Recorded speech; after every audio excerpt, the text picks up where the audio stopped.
My Lords, second reading of the Victim and Crimes Bill, Baroness Levitt. My Lords, I beg to move that this bill be now read a second time. At the heart of this bill are measures aimed at ensuring that victims are treated with dignity, compassion and respect throughout the justice process. This legislation represents a significant step forward in strengthening the rights of victims and improving the efficiency and fairness of our courts in a fair and proportionate way. A number of your lordships have spoken to me about some of the provisions in this bill, and I'm very grateful to them for their measured and constructive approach. I had hoped to be able to answer some of their questions in advance of this debate, but in the end, time constraints meant that this did not prove to be possible. But I shall do my best to address some of them during this short speech. That said, as ever with issues about the justice system, I and the government welcome the opportunity to work with members of your Lordship's House from all parties and from none in order to ensure that we get these provisions right. My Lords, may I begin by addressing the issue of defendants who refuse to leave their cell in order to attend their sentencing hearing. This happens too often.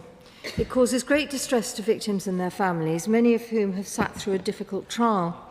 The sentencing hearing provides an important opportunity to tell the defendant exactly how the crime has affected them, usually done through a victim personal statement. And for many, it is important to be able to look the defendant in the eye as sentence is passed. So when the defendant chooses not to attend court, that can feel like the final insult. The government agrees with victims and their families that defendants should not have that choice. Judges have always had the power to order defendants to attend their sentencing hearing. But if the defendant refused, the judge was very restricted as to what she or he was able to do. This bill will change that by putting the power on a statutory footing. I'm sure that the whole House will wish to join me in paying tribute to the families of Jan Mustafa, Harriet Such, Olivia Pratt-Corbell, Sabina Nessa and Zara Elena. Their courage and tireless campaigning have brought about this change, and for that we will thank them. Turning to the specific provisions. First, the bill makes it clear that reasonable force may be used to get the defendant to court, but this has to be balanced against the risk to prison and security staff. So there will be three issues which the judge will take into account: necessity, reasonableness and proportionality. Second, in addition to the use of reasonable force, judges will have the power to impose up to 2 years' imprisonment in addition to the sentence for the offence and/or an unlimited fine. Thirdly, concerns were raised that because many of these defendants will be receiving very long sentences, an additional period of imprisonment might not have much effect. So, in order to meet this concern, Crown Court judges will also be given the power to impose meaningful sanctions which will have an impact on how the defendant serves their time in prison. If defendants attend court but are disruptive or disrespectful and as a result have to be removed from the hearing, the judge will be able to impose the same penalties. My Lords, this government is clear. Victims and their families' voices matter, and defendants should be sentenced with those voices ringing in their ears. This bill will help to ensure that this happens. I turn to the automatic restriction of the exercise of parental responsibility. Protecting children is an absolute priority for this government, and these provisions are part of a wider exercise to ensure that the interests of children remain paramount in all proceedings. My Lords, having children is a privilege, but it is also a responsibility, and the justice system must always ensure that these children are right at the centre of what we do. So as part of that, this bill provides that where a parent has been convicted of a serious offence involving child sexual abuse and has been sentenced to 4 or more years' imprisonment, then there will be an automatic restriction preventing them from exercising parental responsibility for their own children.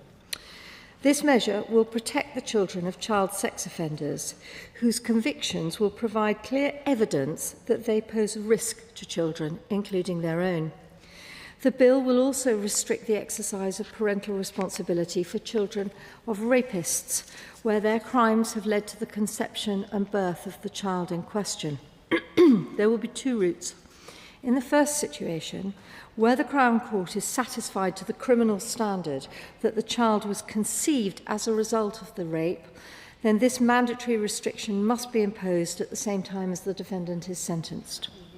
If the second situation is where rape has occurred as part of wider domestic abuse, and the court is satisfied that the child may have been conceived as a result of that rape, but cannot be sure, then the court must refer the case to the family court via the local authority. This sends a clear message that we will protect all children conceived and born as a result of rape, no matter the circumstances. The Noble Lord Meston asked me when we met about the number of offenders this will capture. Our belief is that up to 20 offenders will be affected by this measure each year.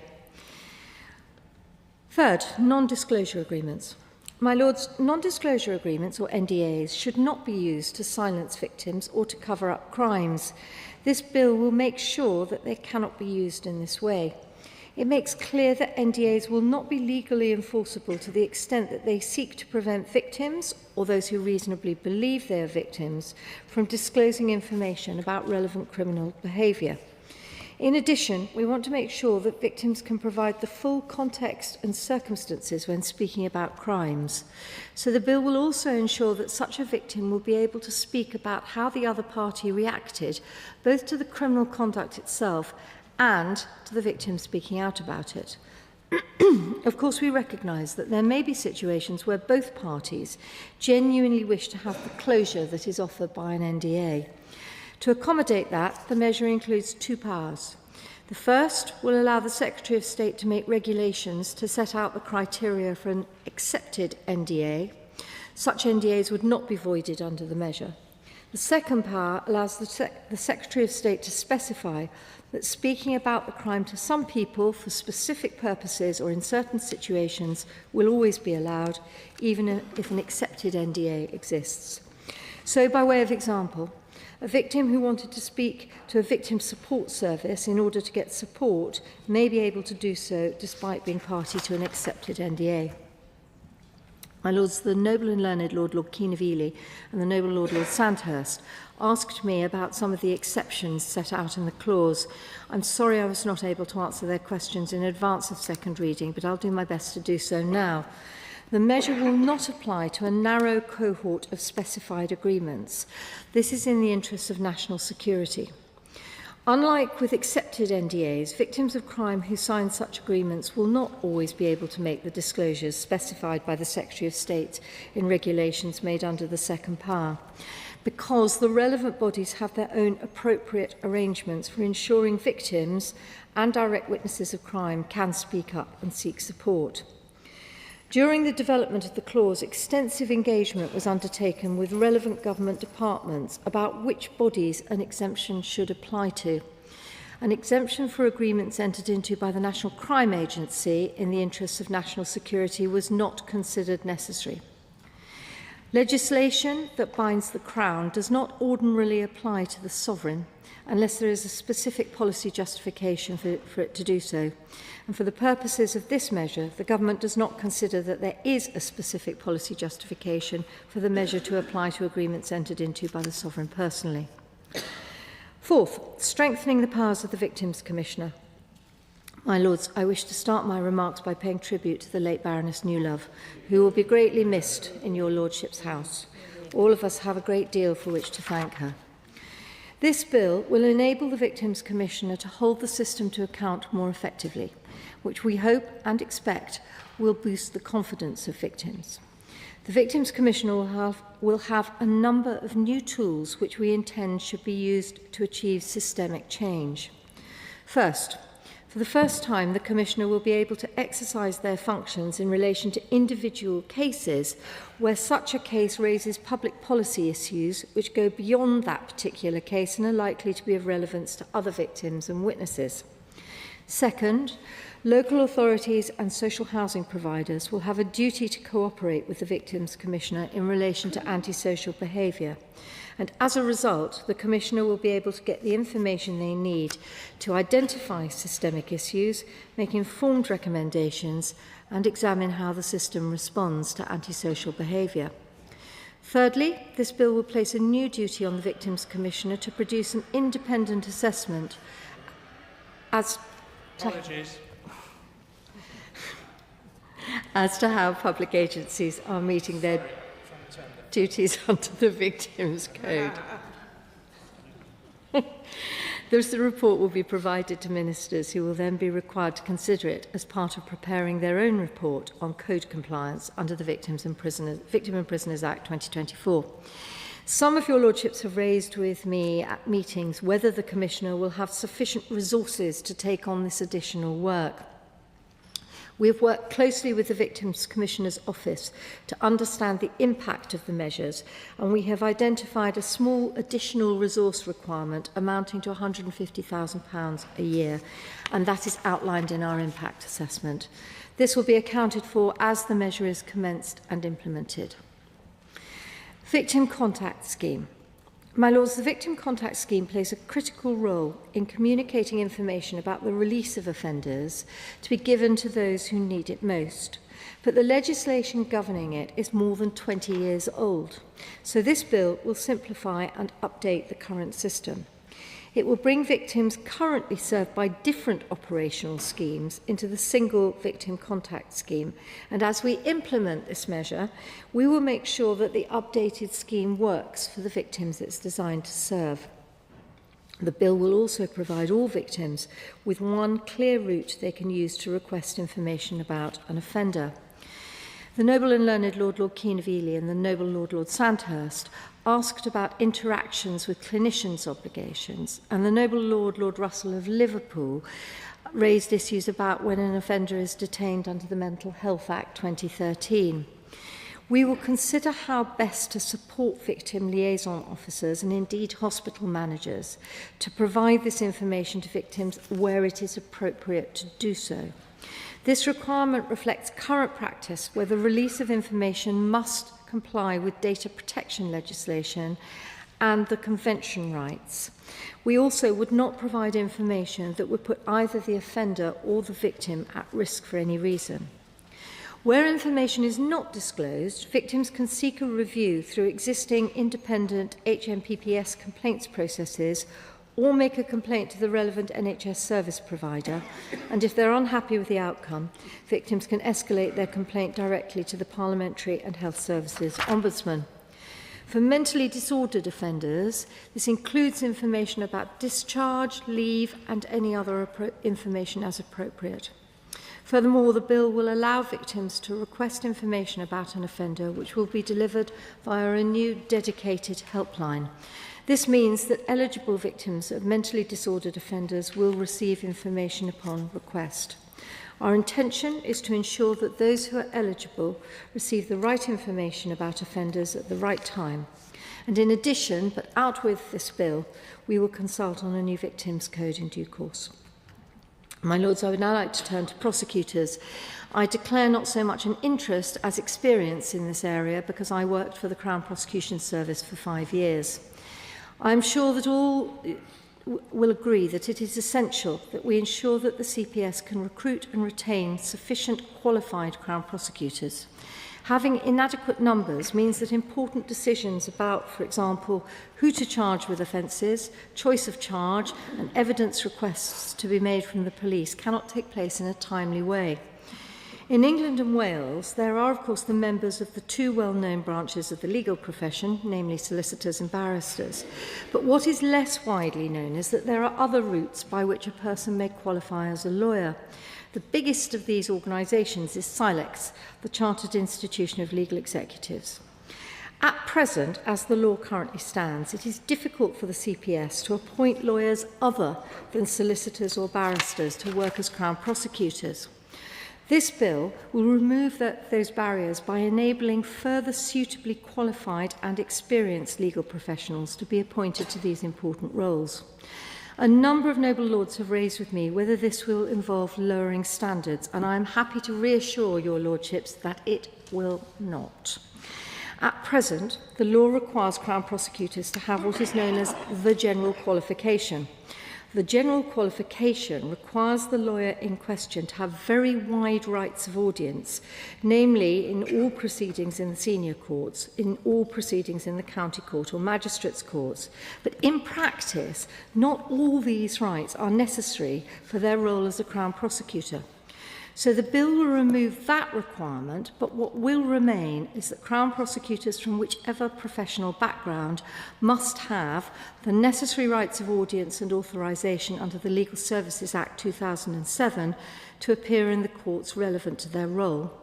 And they will have to meet the necessary CPS competency standards to conduct prosecutions at the appropriate level, and the CPS will retain full discretion over who to appoint. My Lords, this will widen the pool of eligible prosecutors and support greater flexibility in staffing. The hope is that in the longer term, this will shorten waiting times for prosecutorial decisions to be made. The measure supports in a proportionate way the intention underlying the manifesto commitment. Rather than giving more powers to associate prosecutors, these measures will increase the pool of prospective Crown prosecutors. Private prosecutions. Once again, I declare that I have experience in this area, having been a partner in a firm of solicitors and head of a department which brought a number of private prosecutions. I was also one of the founding members of the Private Prosecutors Association and was heavily involved in the drafting of the Code of Practice and Conduct for private prosecutors. This government is committed to reforming the private prosecution system so that it is fairer and has the necessary safeguards in place. And whilst that will require more extensive and long-term change, this bill is taking the first step as part of that plan for reform. A number of your lordships raised with me the question of whether this reform would have a chilling effect on private prosecutions. That is not the intention underlying these measures. The government agrees that private prosecutions play an important role in our justice system. But when a private prosecutor applies to the court for their costs to be paid by the public purse, there are no fixed rates. And this is not satisfactory for two reasons. First, costs determinations can be protracted, taking up valuable court time. And secondly, there is a lack of certainty for those who would like to consider bringing a private prosecution as to the amount that they may be able to recover.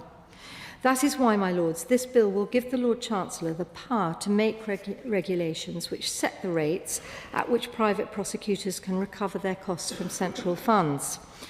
This will save court time when it's required to determine costs orders. It will reduce the number of appeals and give private prosecutors a better degree of certainty. We believe that it will ensure the best use of public funds. My Lords, this measure is purely an enabling power. I'm aware that reservations have been expressed about the effect of setting the rates too low, and I have been assured that there will be extensive engagement with stakeholders and a full consultation will be held before any regulations are introduced. The defendant's costs order will not be the starting point, and I will be closely measuring the progress of the consultation. This engagement will help us determine the most appropriate rates, including whether higher rates should be preserved for some more complex private prosecutions. In doing so, we will retain the central aim of this measure, which is to safeguard the right of an individual to bring private prosecutions whilst making the best use of public funds. My Lords, let me now turn to the measures affecting the unduly lenient sentence scheme. As many will know, when the Attorney-General believes that the original sentence does not adequately reflect the seriousness of the offence, the scheme provides a power for the case to be referred to the Court of Appeal. There's a strict 28-day statutory time limit, which mirrors the time limit that defendants have in which to appeal their sentence. In a not insubstantial number of cases, they're not brought to the attention of the Attorney-General until the end of the period, sometimes on the 28th day. This has proved problematic for the Attorney-General because it makes it difficult to be able to give the case proper consideration within the time remaining. The 28-day period will remain unaltered, my Lords, but the bill will give the Attorney-General 14 days to consider any request which has been made within the second half of the window. We believe that this is a proportionate response, respecting the need for fairness to all victims and balancing that with the need for certainty in sentencing. The Noble Lord, Lord Russell of Liverpool, asked me about the unduly lenient sentence scheme in engagement and the shorter window for victims. My Lords, many of you may be aware of the commitment made in the other place by my honourable friend, the Victims Minister. She has committed to looking at the length of the time limit as this bill progresses, and I too am happy to make that commitment in your Lordship's House, namely to listen to and consider any thoughts that Noble Lords may have as to length of the time limit for the ULS scheme. But in doing so, I remind your Lordships that the unduly lenient sentence scheme is not a mechanism to provide an appeal for victims or members of the public. Rather, it is a legal safeguard which exists in order to correct sentences that fall outside the reasonable parameters for the sentence in question. Finally, my Lords, the bill introduces a modest but important amendment to Magistrates' Court sentencing powers in respect of 6 specific offences. As your Lordships will know, this government has increased magistrates' sentencing powers from 6 to 12 months imprisonment for all offences which are triable either way, other than these 6. For technical reasons, all these 6 require primary legislation to make the Magistrates' Court sentencing powers consistent with those of all other either-way offences, and doing this will reduce the risk of confusion or error in sentencing.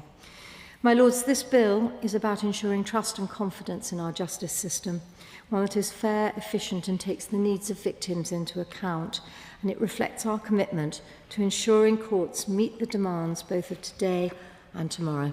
I beg to move. The question is this bill be now read a second time. My Lords, this bill has been laid before us in the name of victims, so we must grasp the opportunity to ensure that the bill lives up fully to its name. The bill strengthens the measures proposed in the predecessor bill, which fell before the last election and was lost. I thank all those groups and organisations who have made valuable contributions so far. The first important matter that I address is the attendance of convicted persons at their sentencing hearing. My Lords, if the courts cannot compel attendance by criminals, then justice is undermined. It is vital that the courts have power both to compel attendance by reasonable force if necessary, and to punish criminals who resist or fail to attend their sentencing hearings. Next, and I'll expand on that in a moment. Next, I turn to those guilty of child sex offences. We welcome the provision that parental responsibility is now to be restricted for child sex offenders who have committed offences against any child, not just their own child or children. It is also paramount that victims are given more information about the release dates for their offenders and are kept informed about their whereabouts and the risks, if any, that they may pose to their safety. That is particularly necessary because it was revealed that 91 prisoners may have been released by mistake between the 1st of April and the 31st of October of this year. We are pleased with the provisions to address non-disclosure agreements, but we'll need more time to consider the detail of the proposed exemptions, and we look forward to hearing about those. My Lords, the bill before us does have some shortcomings. We must address these if we're to make the most of this opportunity and of precious parliamentary time. For example, we on these benches believe that courts should order offenders to pay compensation which truly reflects the victim's financial loss when penalties are imposed. More broadly, there have been justified calls for greater transparency following the crimes and the subsequent cover-up of grooming gangs across the nation. These calls will grow louder and more urgent as victims demand justice, and we need more transparency. So I turn first of all to the provisions for unduly lenient sentences. The current deadline for applications for a review of sentence to the scheme is 28 days from the date when sentence is passed. The former Victims Commissioner for England and Wales, my late and much missed noble friend Baroness Newlove, in the months before her untimely death, highlighted that victims are often unaware of this deadline because the prosecution has not brought it to their attention. The government's own election manifesto committed to, and I quote, ensuring victims can access the information and support they need.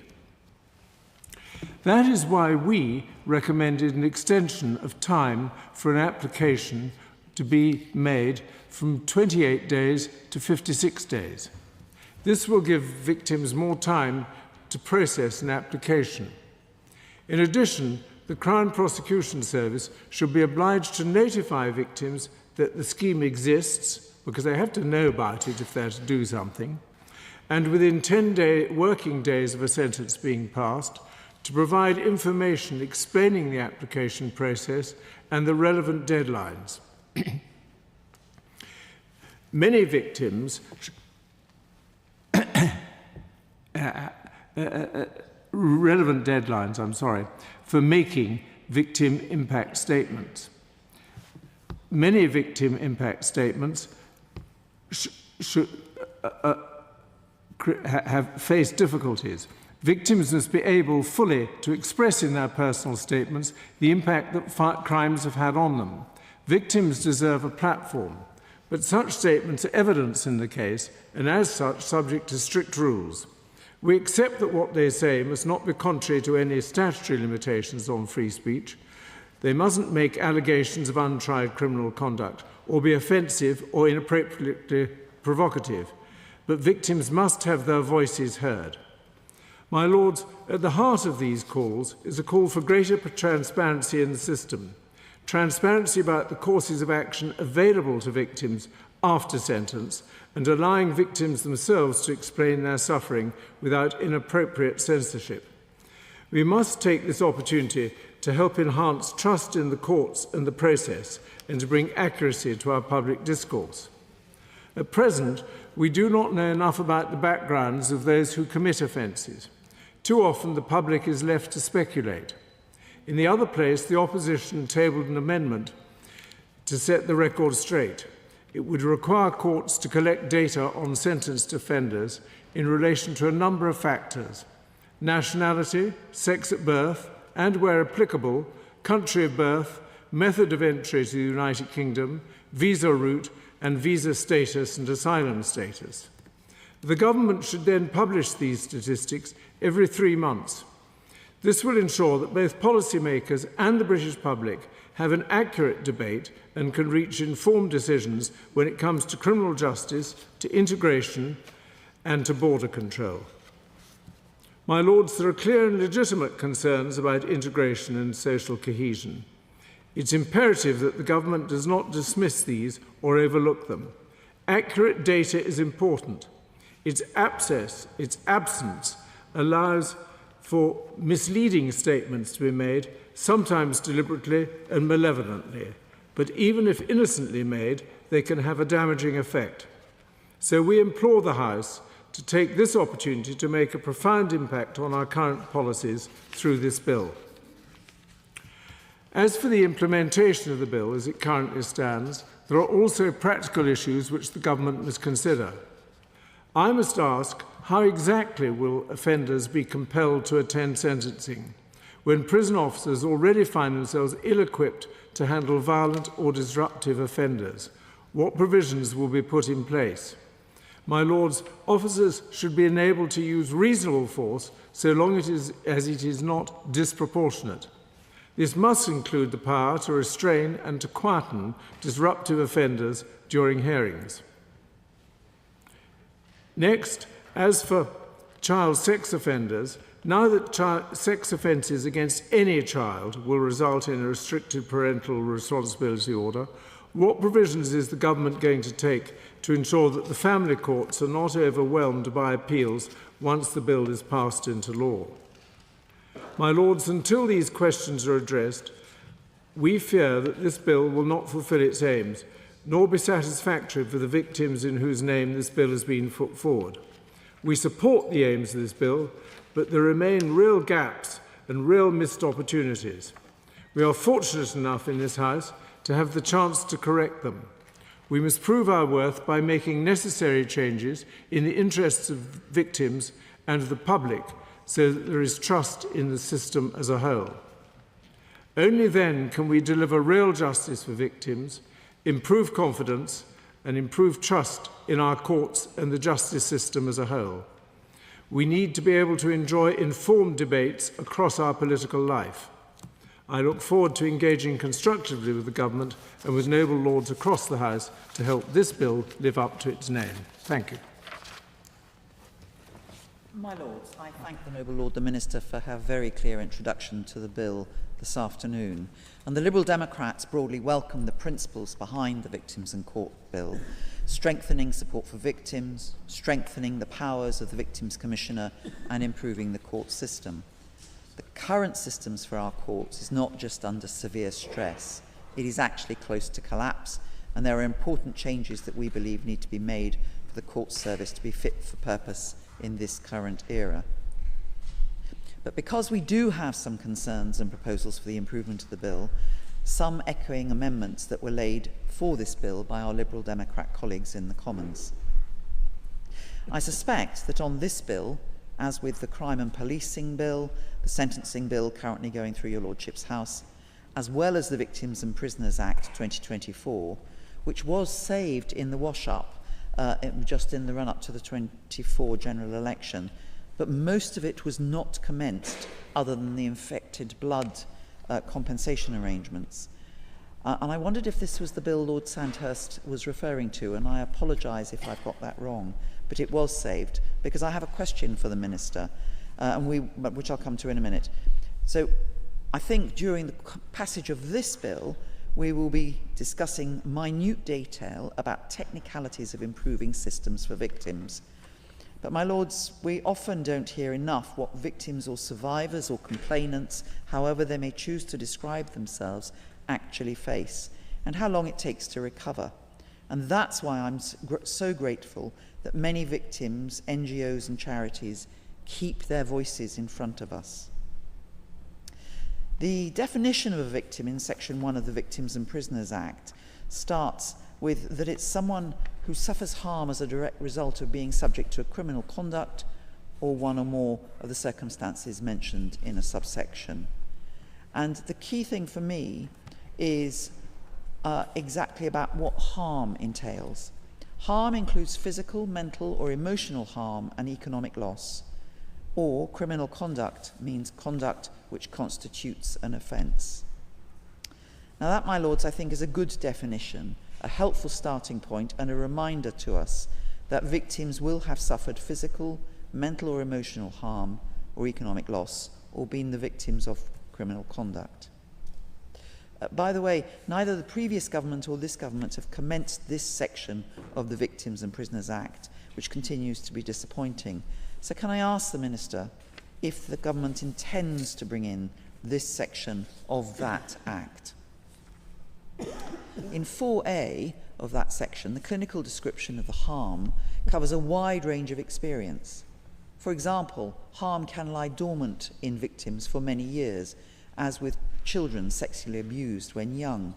We know it can take decades before they face up to what has happened, and that period of time, however long it is, can be mental agony as well as physically distressing. And adults abused as children often say their life remains irreparably changed by the experience. For some victims, the chance to see their perpetrator in the dock and convicted can be cathartic. But for too many, the mental and physical anguish of this type of severe crime on and to a person just means that experience continues to live on long after the court hearing. Our starting point from these benches is that we have long called for more support for victims and survivors of crime. This government is saying many of the right things, and tomorrow or Thursday we will see the strategy for VAUG, which is much welcomed and will be a key pillar in that. But over the course of the last 18 months, we've seen many good and worthy principles that have not been followed through with priority, or worse, a lack of money to deliver the change that is actually needed. So I ask the Minister, will the government guarantee to deliver the resources in order to make the ideas and words in this bill and in the VAUG strategy when it comes happen? Above all, there must be strategic and consistent planning and funding of victim support services. For without that, the services will not have victims at the heart of it, and it's likely that it will remain inconsistent across the country.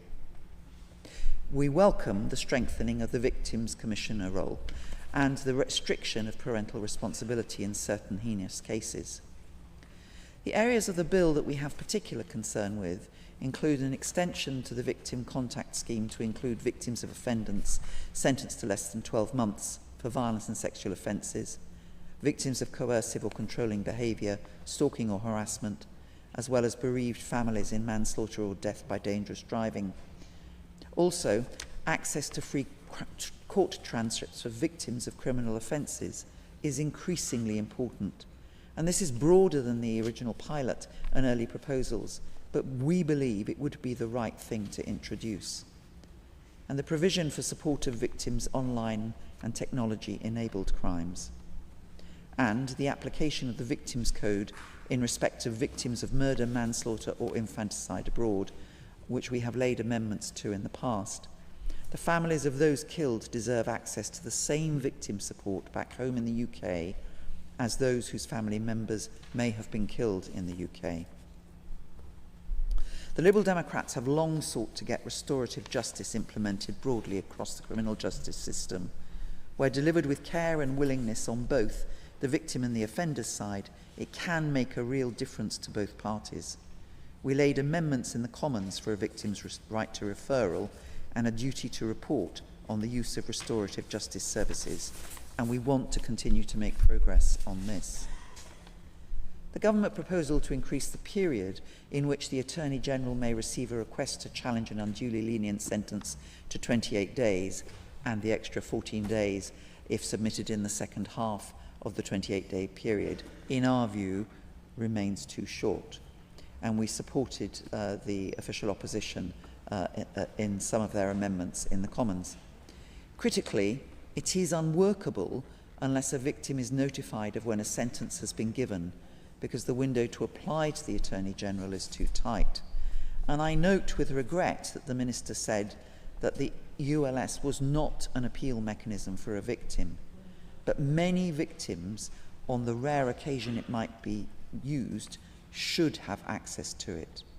And one of the reasons for that is that too often victims are encouraged by the CPS and the police not to be present at the end of a trial of the perpetrator, and they often miss the sentencing. Shockingly, too many are not even told about the unduly lenient sentencing arrangements, and within a very short number of days cannot even submit a request to the Attorney-General. I've been laying amendments and proposing changes to the ULS scheme for some years now. We will continue to do so in your Lordship's House on this bill. Whilst the court proposals are in the main sensible, we remain concerned that there are very limited proposals to tackle the court's backlog.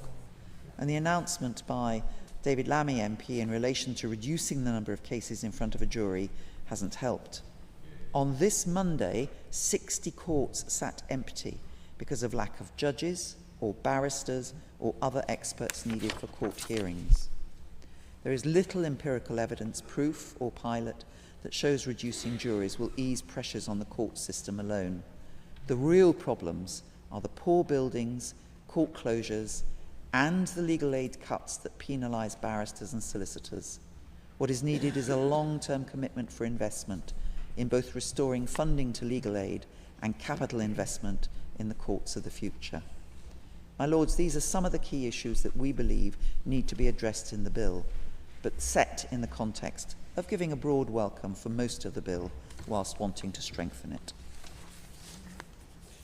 My Lords, I join in welcoming this bill. The long title states that it is to make provision about the experience of victims within the criminal justice system.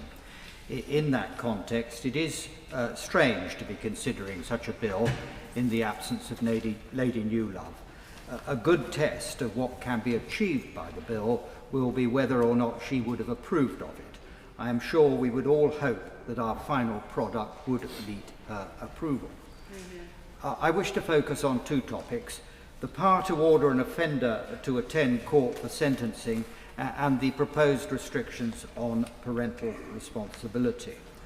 The problem of convicted criminals in serious cases who refuse to attend court for a sentencing hearing is relatively new, but regrettably it has not gone away, and the government are now right to deal with it, involving deterrent measures.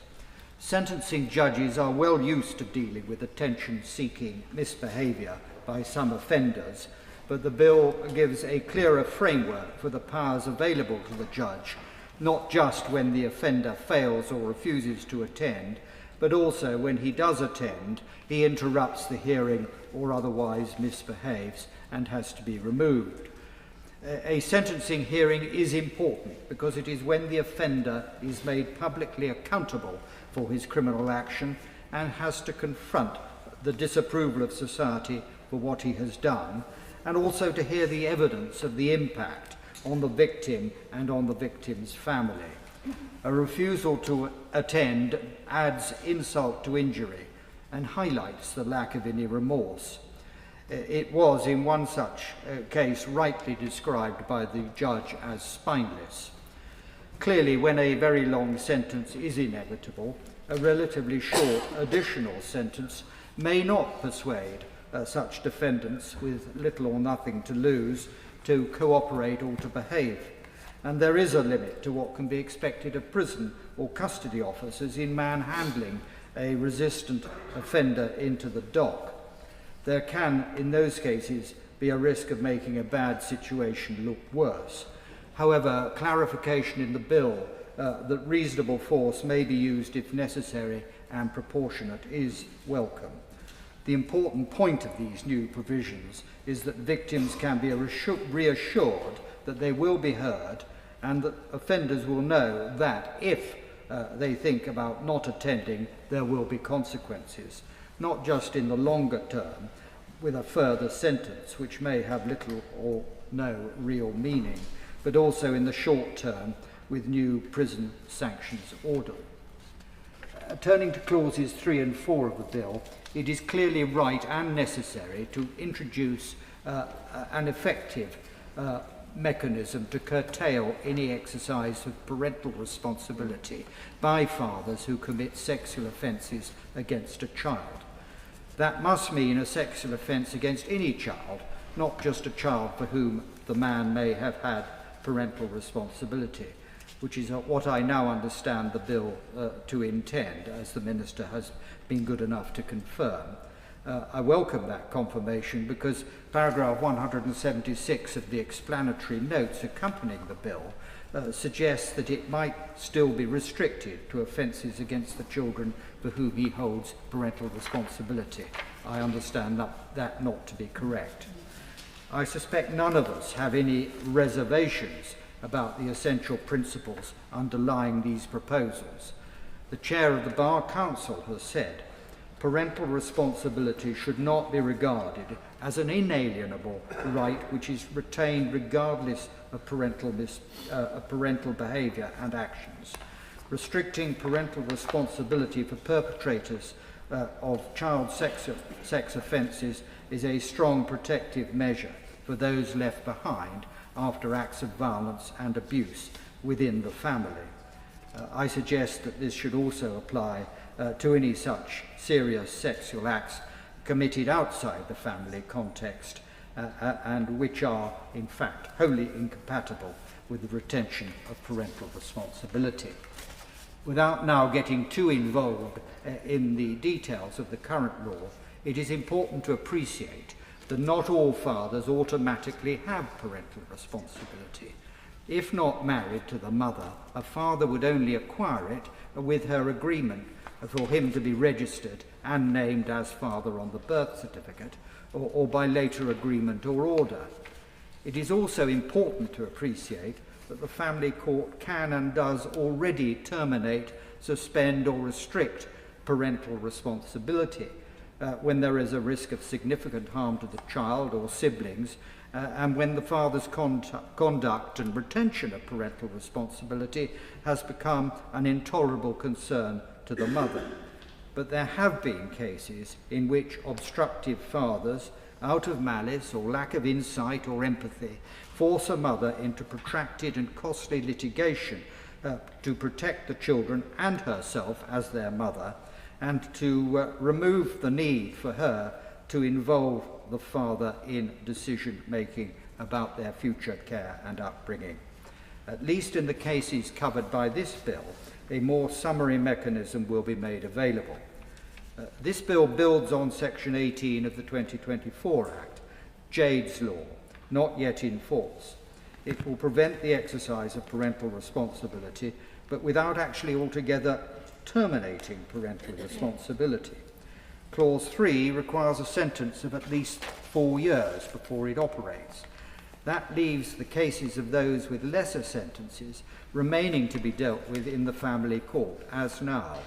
I accept there is a need to draw lines so as to make best use of the resources, expertise and powers of both courts without overburdening either.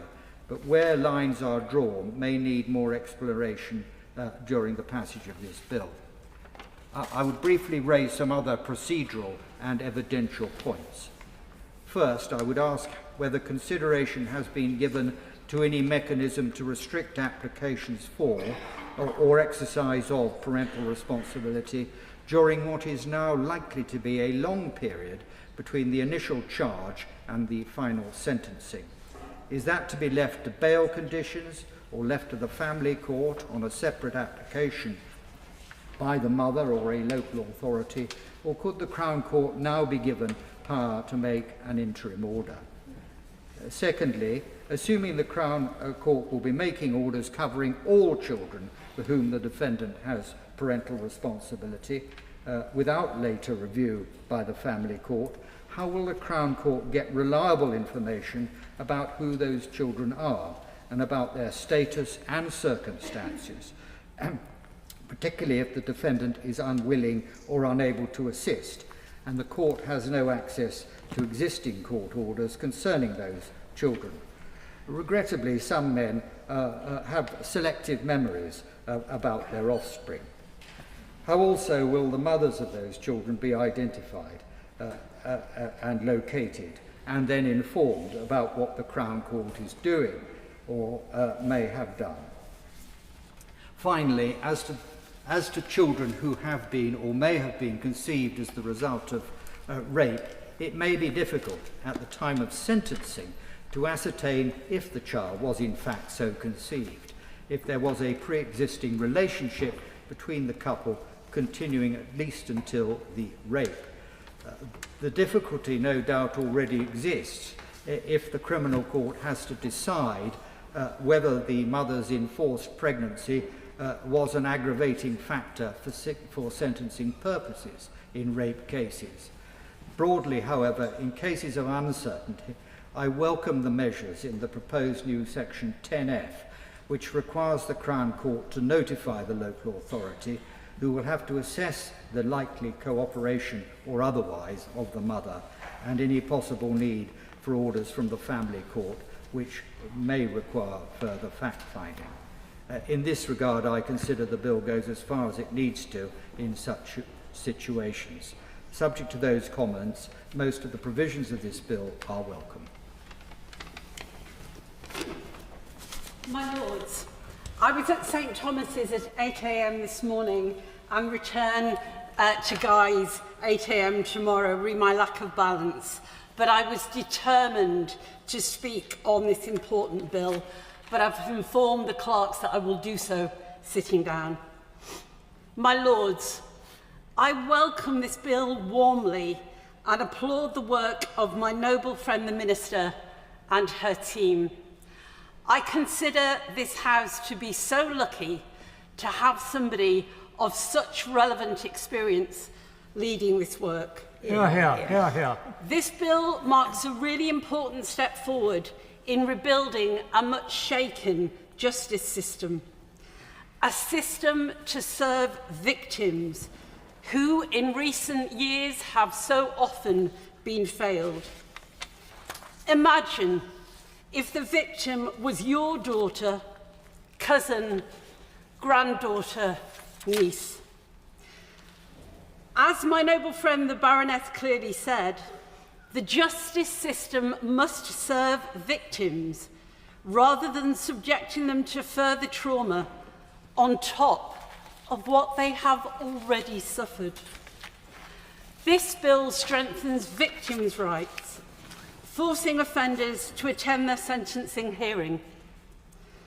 Where was the justice for Louise, Hannah and Carol Hunt when Clifford was a no-show at sentencing?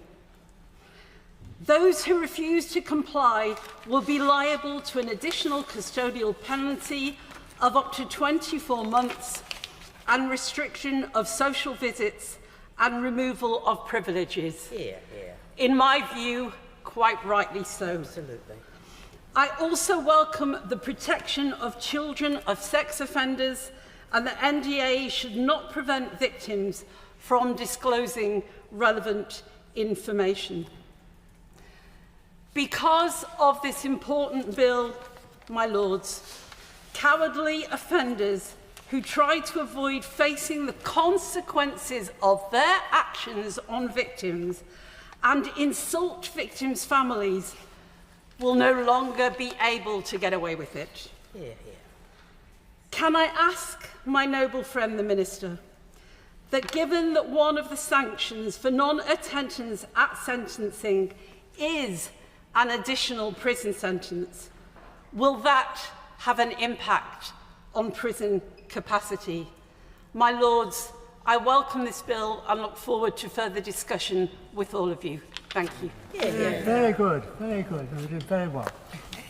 My Lords, I'm delighted to see the noble lady, Lady Griffin, in her place, and I wish her a very speedy recovery. I also congratulate her on her precision and the brevity of her remarks. I wish I was going to be as brief as she. So does my noble and learned friend, but so that's the free drink he's not going to get. Unusually for a modern criminal justice bill, I must say ably opened by the noble lady, the Minister, this is, relatively speaking, a remarkably short one. It's only got 18 clauses. It's rather spoilt, however, because there are 53 pages of schedules. And I dream of the day when any government decides to stop producing criminal justice bills of voluminous length. But there we are. I do understand the political and the moral basis for the provisions about defendants who refuse to appear in court to be sentenced, and I listened with great care to the noble Lord Meston. But I agree with my noble friend Lord Sandhurst in his scepticism about whether they will actually work in practice. Well, we'll see at committee how those arguments are developed. I do, however, welcome the proposals with regard to the ULS scheme. I had to operate it myself as a law officer when the noble lady, the Minister, was at the Crown Prosecution Service. So we suffered together, I think it's fair to say, in that particular struggle. Now, there will be more to say in committee about the NDA provisions, which amend the Victims and Prisoners Bill or Act of 2024. And this afternoon, I want to address a point about overseas victims not mentioned in this bill, which I spoke about on the 7th of February 2024 on the fourth day of the committee stage of the then Victims and Prisoners Bill. And I make no apology for doing so again, and will be tabling the same amendment to this bill as I tabled to that bill. And in introducing this set of remarks, I refer to my interest as a barrister whose practice includes corporate crime cases. Multinational companies have been fined more than £1.5 billion over the past 10 years or so after investigations by the Serious Fraud Office into corruption abroad. But only 1.4% of those fines, about £20 million, has been used to compensate victim countries or communities abroad. And in my view, this needs to change. Much of this corruption occurs in African countries, that are already suffering terrible economic hardship from food and energy crises and from inflation. They are in dire need of economic support to repair the damage caused by corruption. United Kingdom governments have been vocal in their support for compensating foreign state victims of corruption, but the action actually taken to compensate foreign states tells a different story and leaves us open to charges of hypocrisy. Most corruption cases brought before the English courts involve foreign jurisdictions. We step in as the world's policeman, investigating and prosecuting crimes that take place in other countries, but keep all the fines for ourselves. This is important because corruption causes insidious damage to the poor and the not so poor, particularly in emerging markets. The United Nations says it impedes international trade and investment, undermines sustainable development, threatens democracy, and deprives citizens of vital public resources. The African Union estimated in 2015 that 25% of the continent's gross domestic product was lost to corruption. Every company convicted of overseas corruption in this jurisdiction should be ordered to compensate the communities they have harmed.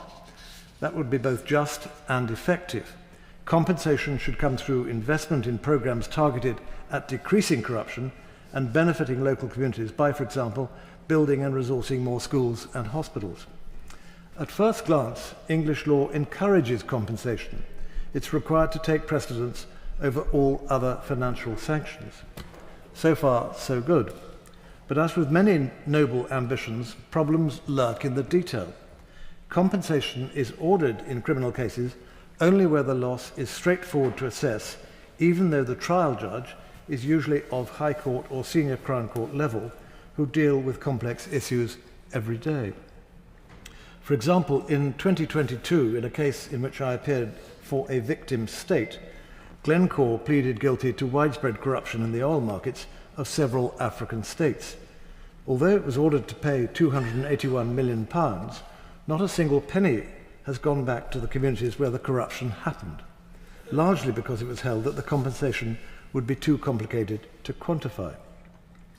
The Airbus Deferred Prosecution Agreement tells a similar story. The company was required to pay €991 million to the United Kingdom in fines, but compensation to the numerous Asian countries where the corruption took place formed no part of the agreement. The process for compensating overseas victims, and particularly overseas state victims, needs simplification so that real money can be returned to them. An answer perhaps lies in incentivizing the companies that commit the crimes to pay compensation voluntarily on the understanding that it would not increase the total amount, including penalties and costs that they would have to pay. The company could be further incentivized by receiving a discount on the fine it would still be required to pay to the United Kingdom Treasury, or an increase in the fine if they refuse or fail to make redress. The required changes are, I suggest, straightforward and would cost the taxpayer nothing. It could create a standard measure of compensation which would ensure consistency and transparency, as well as avoiding the difficulty of calculating a specific amount of loss or damage in each case. The compensation figure could equal whichever is the higher of the profit made by the company from its corrupt conduct, or the amount of the bribes it paid to obtain the profits. This already happens when companies are sentenced, save that all the money goes to the Treasury. The defendant company would pay nothing more, but at least some of the money would benefit the victim state or the communities harmed within that state.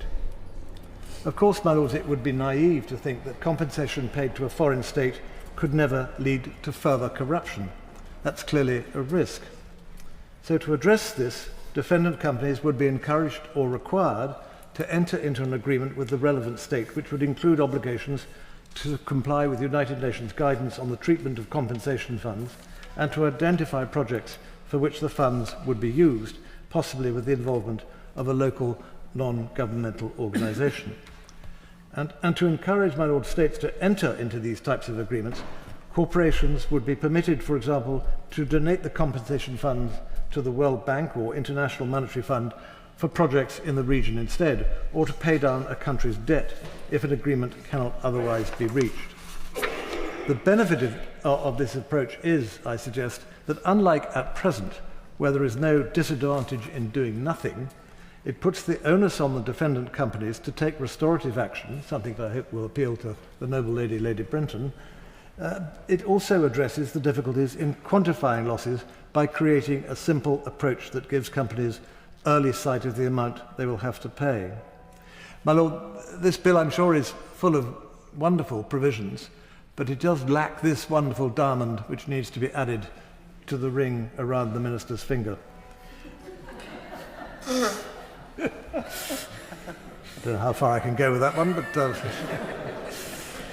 anyhow, let's do this, and then we can hold our heads high and enhance our national reputation in the fight against international corruption. This is not a matter of party politics. It's a matter of simple justice. My Lords, I, like others, thank the Minister for her persuasive introduction to the bill, and I hope that Baroness Griffin is soon dancing around the chamber again. May I start out actually before the beginning of the bill? The long title tells us that, among other things, it is to make provision, I quote, about procedure and the administration of criminal justice. There's a lot going on at the moment in relation to the administration of criminal justice, including the first part of Sir Brian Levison's review and the government's recent response. And I've been asked, no doubt other noble lords have as well, whether the government might use this bill to introduce the major reforms it's proposing. Obviously, I'm in no position to give any assurances, though I have said there would be a hell of a row if that happened, if this House, with all its expertise and strong views, did not have the opportunity of a second reading debate, if the Commons, the elected chamber, was excluded from initial general debate and scrutiny. I trust the Minister's shaking her head already, so that's now in Hansard. But I was going to say that, as a question, I trust you give us an assurance on this. There is much. I raised it because if it's around there as gossip, I think it needs answering.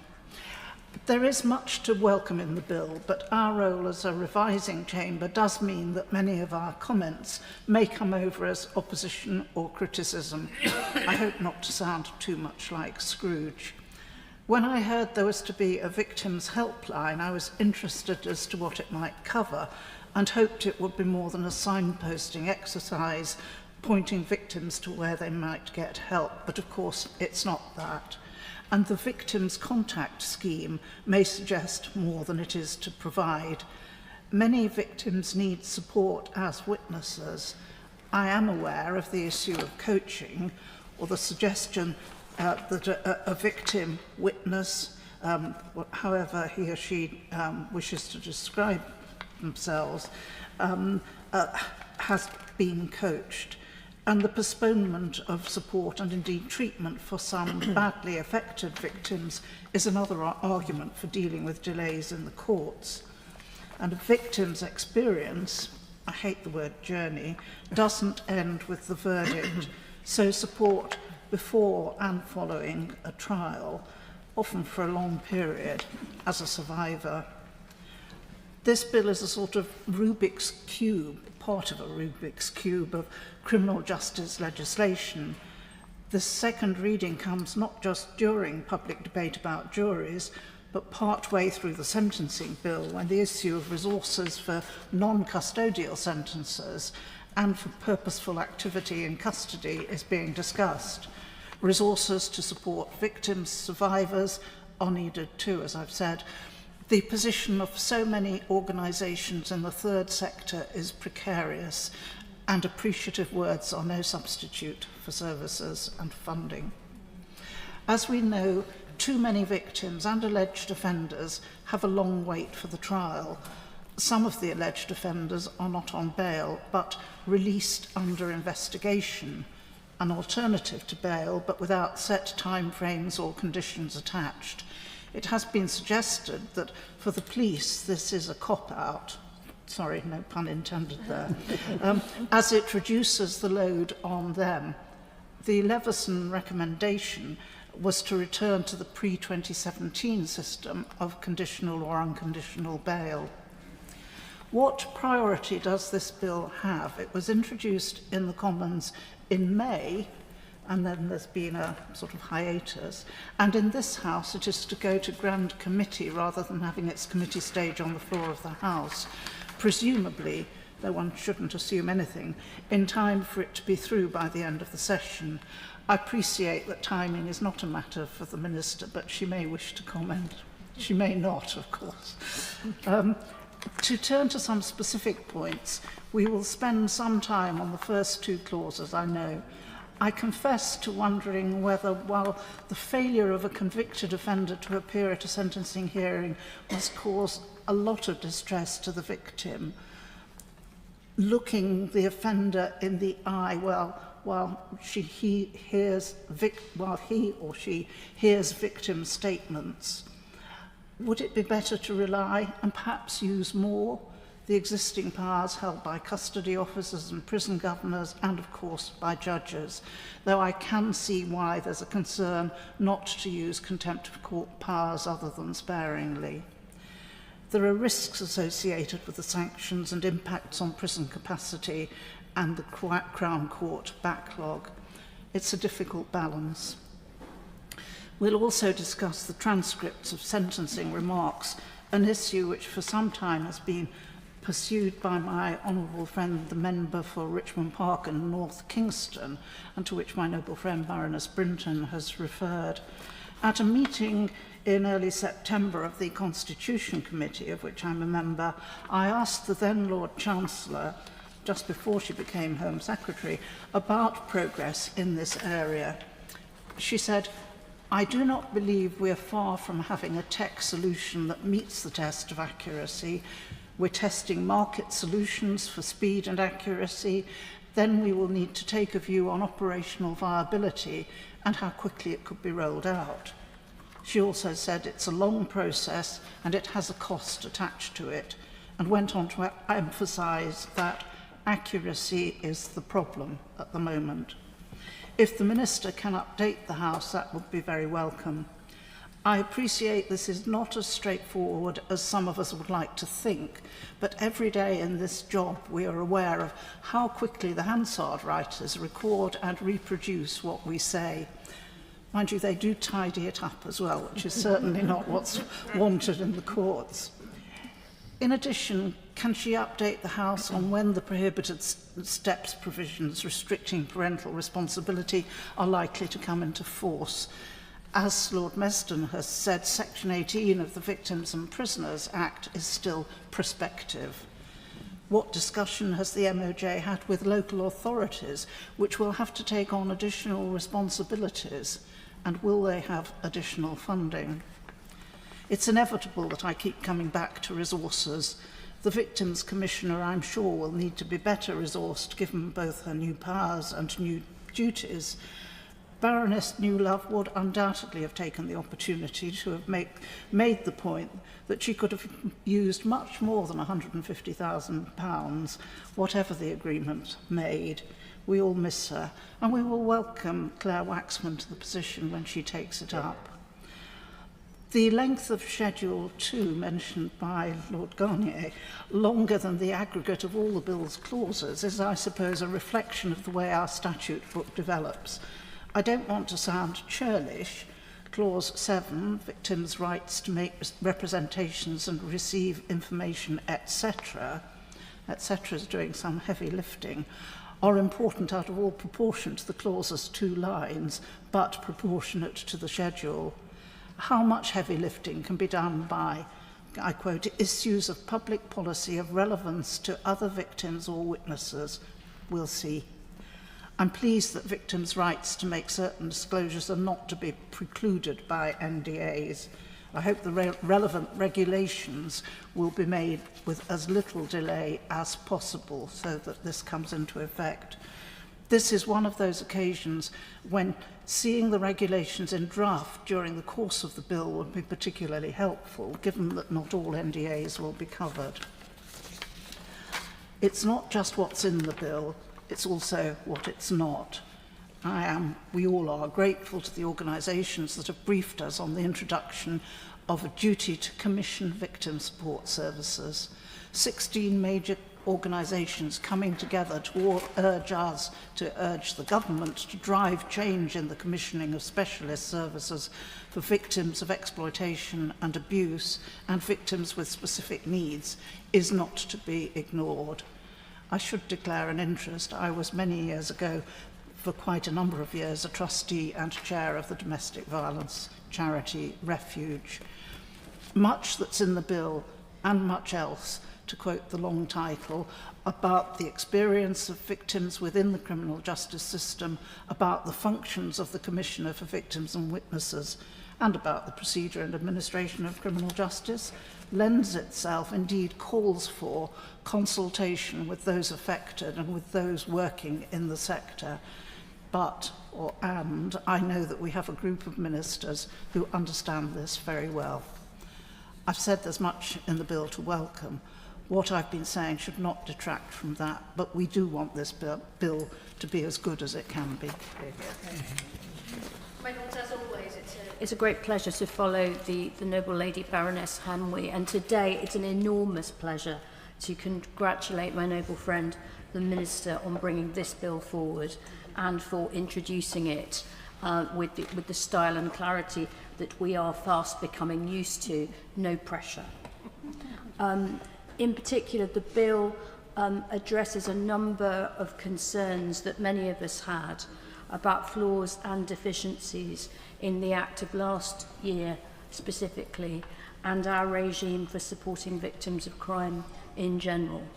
And so the second reading has felt at times a little bit like a reunion, and it was a pleasure to see the noble Lord Russell in his place before I think he'll return, and to hear in particular from the noble Lord Meston. And of course, I have to say it one more time, we all miss the noble Lady Baroness Newlove so much. And those of us who worked quite hard on attempting to improve last year's bill, tabled a large number of amendments and sat for a number of days with her advice, support and strategy. And it's therefore very heartening to see so much of the spirit of some of those amendments reflected in this new bill. I hope my noble friend was able to take real pride in making what may have been her first Section 19 statement on the cover of the bill. This is, of course, this is Section 19 of the Human Rights Act that requires ministers to state their view of a bill's compatibility with human rights.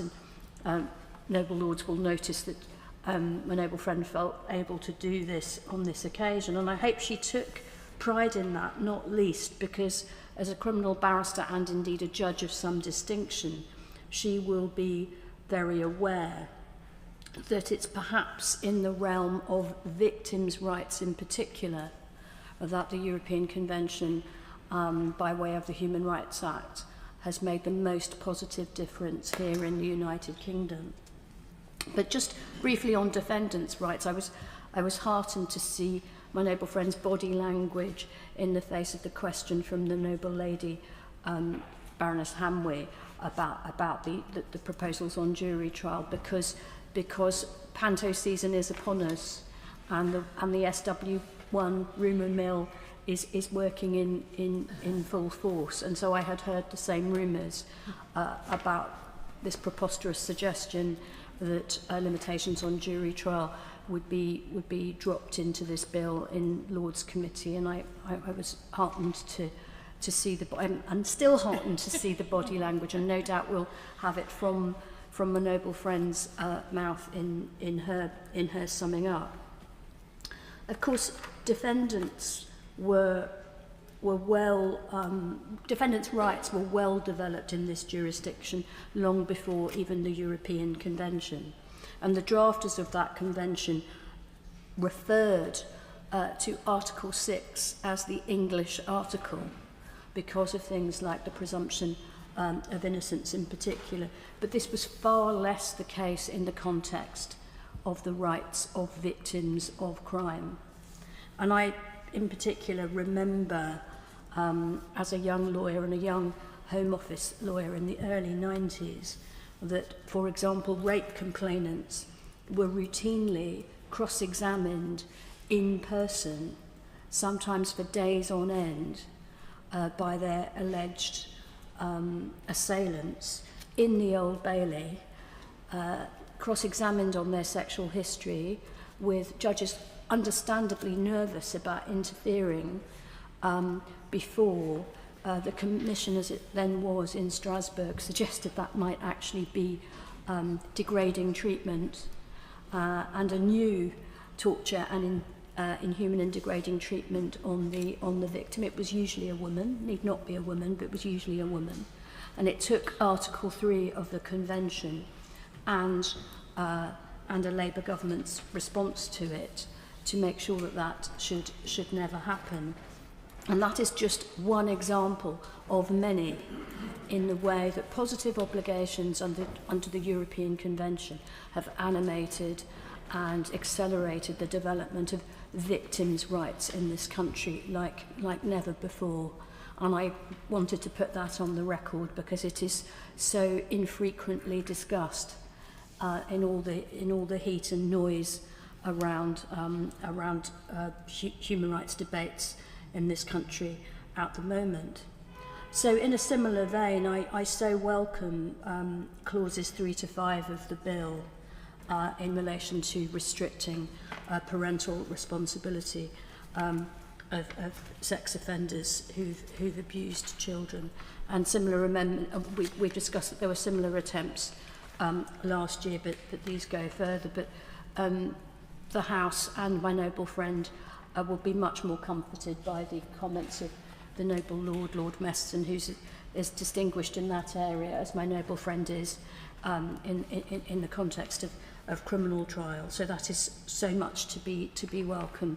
And yes, I agree, the explanatory notes are incorrect, but the clause 3 mercifully is very clear that it's a crime against any child that meets the test, not just a crime against one's own child that triggers the new mandatory requirement to make a prohibitive steps order in relation to parental responsibility. I also welcome the provisions on victims' rights to make disclosures in the face of these abusive NDAs that have been so much in the public consciousness on both sides of the Atlantic in recent years, and to make representations and receive information. These do seem to go further than before, and I think that's important. Perhaps in her summing up, my noble friend could comment on my comparison of what is Section 17 of the 2024 Act compared with the new provision on non-disclosure. It seems to me that the presumption is much more in favour of disclosure now, and not just to this very limited collection of individuals like lawyers and so on. I think the new provision is much more open, much more in favour of public interest disclosure of criminal conduct against victims, much more in line with amendments that I tabled with others and supported. But my noble friend will be able to clarify the comparison with the old provision and the new one. I see it as an improvement and more presumptively in favour of disclosure. And I also, in particular, welcome more teeth for the Victims Commissioner and for the Victims Code. I see the noble Lady Baroness Brinton nodding in her place. She will remember that we went to enormous lengths last year to plead for a victims code with teeth. And who knows, maybe we could even seek more teeth. But we were, you know, I think at one point I even tabled an amendment which was a new consolidated victims code that would have gone onto the face of the... it took a lot of careful typing on my part and a lot of patience from the Public Bill Office, but it was rebuffed by the last government. But what I'm really heartened by in this bill is, in particular, that there's a duty of the Victims Commissioner to report on compliance with the Victims Code, because a code with no teeth is in danger of raising expectations of victims in quite a cruel way that are then not met. And I wonder if my noble friend could also explain whether, like me, she thinks that the new ability of the Victims Commissioner to at times engage in individual cases that have a broader public policy interest, whether that could on occasion involve intervening in high-profile cases, at least on appeal in the higher courts, because that's certainly something that I think would be a good use of the Victim Commissioner's time. If a very serious point of law that affected victims' rights were in the Court of Appeal or in the Supreme Court, is it anticipated by my noble friend and by the government that the Victims Commissioner might, as part of her functions, be able to intervene in that case? Because I think it would be incredibly helpful to giving teeth to both the Commissioner and the Code. I support the provisions on unduly lenient sentences. I know that there's some debate about whether they go far enough, but I support them. And I noted my noble friend, the Minister's comments on private prosecutions. And obviously the provisions in the bill are about costs in certain cases. But I noted, and I wrote this down quite carefully, that in her introduction, my noble friend, the Minister, talked about the right of an individual to bring a private prosecution. Well, of course, that is an important right. I think of our noble friend, the Baroness Lawrence of Clarendon, and how important it was, not just for her and her family, but for the whole country, that she persevered, not just with campaigning, but with a private prosecution.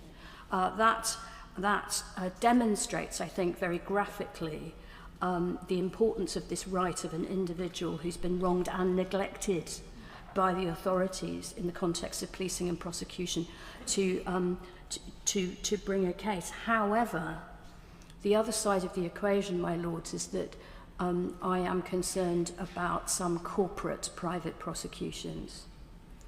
And the Post Office is the most obvious example.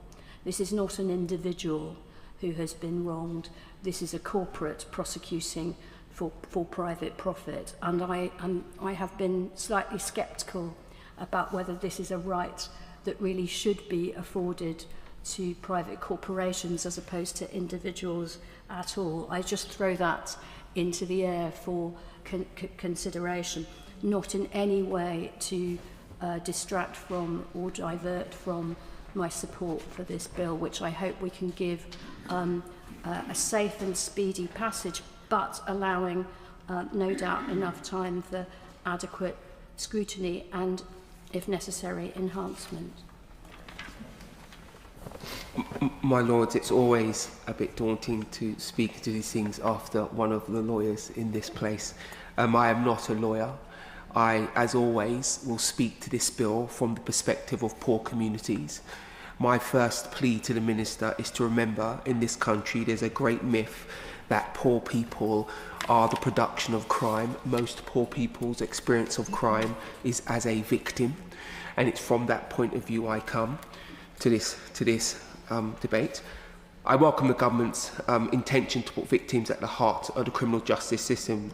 I think I can safely say this is an objective that we on the Conservative benches share.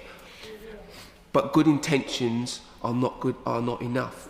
The test is whether the bill strengthens public confidence, delivers justice in practice, and protects victims, not whether it simply moves more cases through the system. For a lot of poorer people, they're hearing that prisons are full, the courts are full, so we won't bother doing it properly, we'll just put them through quickly. I want to be very clear, the single greatest driver of crime is the idea that you're going to get away with it. I spent over 3 decades working in the poorest communities. Crime is committed by a small number of people very regularly, and they have the conversation, what is the risk they are taking? If you're going to put victims at the centre of this, that's one of the key questions you have to answer. Ministers will say that the system is backed up, it's clogged up, and I accept that the backlog is serious, but removing juries does not fix the cause of this delay. It does not create more judges, more courtrooms, or more capacity. Jury trials are not the problem, they are a safeguard. Faster justice can be seen as less legitimate and will weaken confidence in this. I was one of the people who did the Lammy report with David Lammy, and he was very strong at the time that particularly poorer communities, particularly non-white communities, felt much safer in front of a jury. So to remove that now, you could be removing the confidence of those particular communities in our system in its entirety. Again, the sections of our public that are most exposed to criminal behaviour. So we need to think very carefully about what we do on that. Clause 3 in Schedule 1 restrict parental responsibility only whether a sentence is 4 years or more. I expect the ministers to say they had to draw a line somewhere, and I accept that. But why here?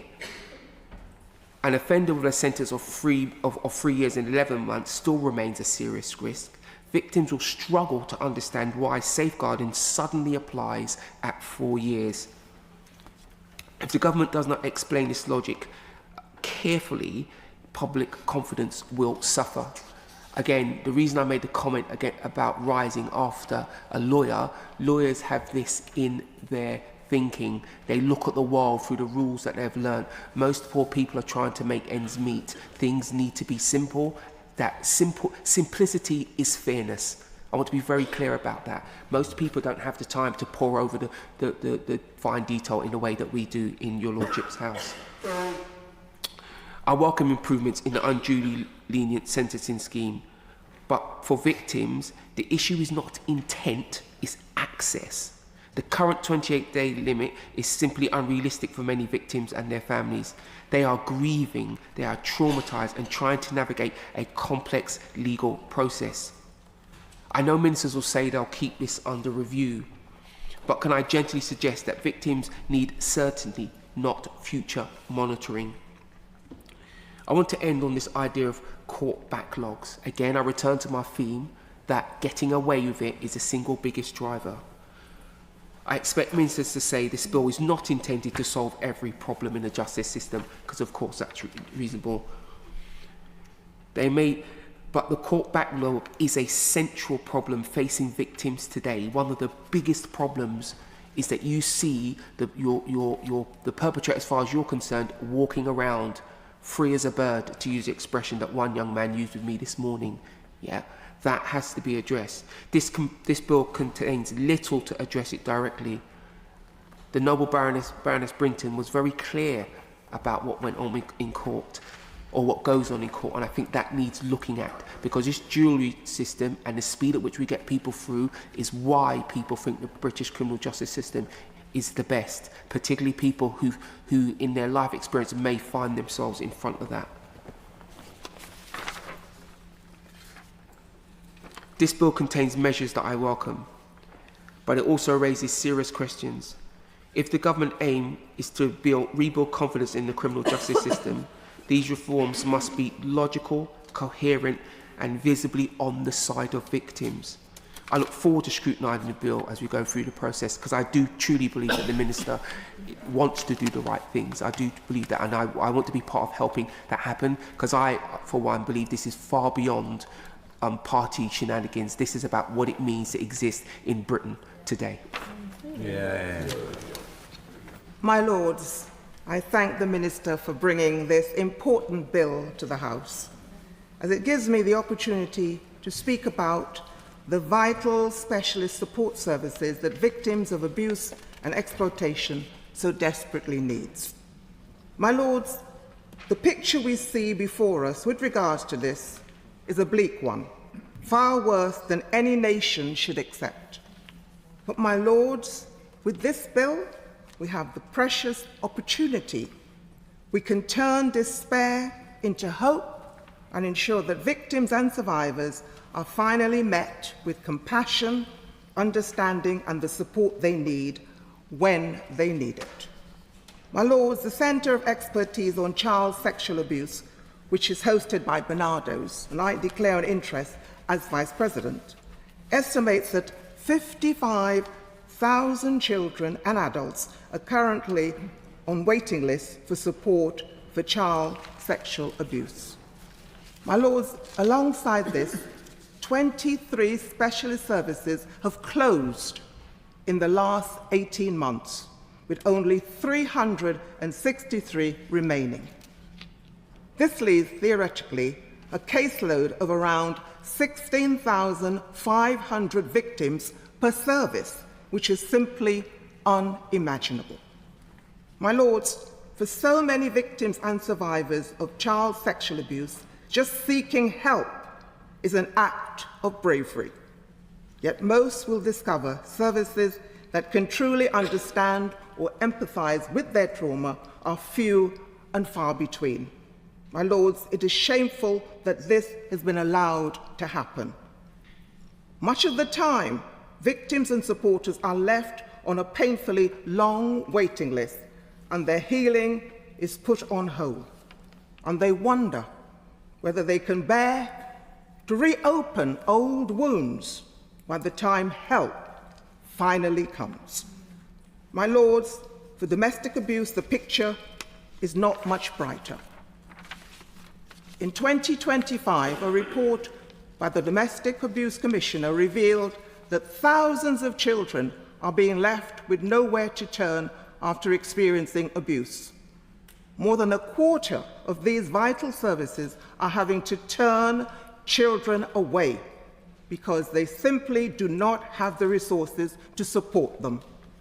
And between 2023 and 2024, over a third of organizations were running an area of the domestic abuse service without any dedicated funding at all. My lords, this is not a system that is putting victims first, and certainly not a system that's putting children first. My lords, some groups, such as women and children and minority individuals, need specialist trauma-informed support, which is tailored to their unique needs. It is essential that they have someone there who understands them, believes in them, and can help them when they need it most. My lords, the specialism of these services are often a lifeline for victims, as they have the expertise and knowledge to meet their needs. But unfortunately, many are struggling just to stay afloat. My lords, children who have experienced unimaginable harm need specialist support, which recognize their unique experiences. But instead, they are met with services that cannot offer them the tailored help they require. Victims tell us at Barnardo's time and time again how crucial it is to speak with counselors who truly understand their trauma and relevant experiences of abuse and exploitation. My lords, those counselors need to be commended for their commitment and dedication to making a difference to vulnerable children's lives, because such child-focused specialist knowledge can transform the direction of a child's life. But, my lords, research has shown that most mental health services available to child victims are very generalized, leaving them without the expert guidance they need to rebuild their lives. My lords, that is why this bill must include a clear duty on local statutory agencies to commission high-quality specialist support services for victims and their families in line with local need. These services must also ensure that those with specific requirements, such as women and children, receive support that is tailored for them. Only then, my lords, we will be able to deliver the national guarantee of support that the independent inquiry of child sexual abuse so rightly called for. My Lords, no survivor should face a postcode lottery of support. They should not be left holding their pain alone while they wait for help, which may never come. My Lords, when they finally find the courage to speak their truth, we should respond with compassion, understanding, and unwavering support. Let us ensure that survivors are never again left to carry their trauma in solitude, but are instead supported to step forward with hope and dignity. As I always say, childhood lasts a lifetime. So let's do everything in our power to eliminate pain and trauma from the lives of all children, which so often can be passed down to their children. My Lords, this bill has the power to help achieve this goal, and we at Barnardo's are happy to work with the government to ensure the support and provision we are calling for become a reality for the sake of the nation's children's happiness and well-being. And I look forward to the Minister's response. My Lords, the Victims and Courts Bill aims to enhance the rights of victims within the criminal justice system, introducing measures to ensure their voices are heard and offenders are held accountable. As we've heard, it's actually quite a brief bill, only 18 clauses long, and I think also, as we've heard in today's debate, it's not a party political bill in a number of ways, because of course everyone taking part in this bill wants to get the best out of it and to move as constructive amendments as possible. Turning to the first point, which I wanted to discuss a little bit more widely, which is compelling offenders to attend sentencing hearings. For the first time, judges will have the statutory power to order offenders to attend their sentencing hearings. Those who refuse without reasonable excuse may face additional custodial sentences of up to 24 months and additional meaningful sanctions. But as we've heard from Lord Meston, and as anyone knows who's sat in a court, it's frequently very difficult to find a balance between making sure that the interest of the victims is properly catered for with the reading of the victim personal statement, but that the offender shouldn't basically kick off and make the situation much worse. So I do think that the changes put forward in this bill are a better framework for which judges can operate, but I also think we need to be frank that judges do need to be given discretion where it may not be appropriate, and there should be suitable sanctions if the offenders are not turning up for the sentencing hearings. My Lords, moving on to the strengthening the role of the Victims Commissioner. The powers of the Victims Commissioner will be enhanced, allowing them to investigate individual cases, request information from local authorities, and publish annual reports on compliance with the Victims Code. I thought the question of the noble Lady Baroness and my noble friend Baroness Chakrabarti was very interesting, about whether the Victims Commission may be able to intervene in Court of Appeal cases or something like that, and I'll be very interested to hear what my noble friend has to say about that suggestion. And of course I, amongst all other noble peers in this debate, want to pay my tribute to Baroness Newlove, and I hope that she would see some of the fruits of her work in this bill, and I have no doubt that her successor Claire Waxman will do a sterling job as well. My Lords, moving on to expanding victim support. As Baroness Hamwee said, we've all received letters from 16 organisations working in this sector, and as Baroness Benjamin said, that they were asking for very specific things through this bill. Firstly, we're requiring local statutory agencies to commission sufficient specialist support services. Secondly, ensure victims with specific needs, such as women and children, receive high-quality specialist services. And thirdly, guarantee that agencies commission support in line with local victims' needs. Baroness Benjamin put these points with her usual passion, and I very much hope my noble friend the Minister will be able to say something about those specific requests. Also, Baroness Brinton, I thought, raised a very interesting point when she was talking about the dovetailing of this bill with the government's VORG strategy. This is, I know, is something which my noble friend and her colleagues within the Home Office will be talking about a great deal. Of course, it is resource intensive, but it really does go to the heart of the government's intent in trying to reduce half the level of violence against women and girls over the next 10 years. Also, the noble lady Baroness Hamway asked about transcripts of sentencing remarks. I really fail to understand why this is such a difficult problem to get over the line. I do understand there's a cost to it. I do understand there are sensitivities, but really it is something which I do think the government should be able to sort out. My Lords, the noble and learned Lord Garnier raised a subject which he has raised in other bills, and that is effectively encouraging some sort of restorative justice in the international corporate level, if I can put it like that. And I look forward to him pursuing that, because I think it's a very interesting idea, and to be frank, there hasn't been much take-up of that idea by the previous government, and we'll see whether the current government is more interested in his ideas.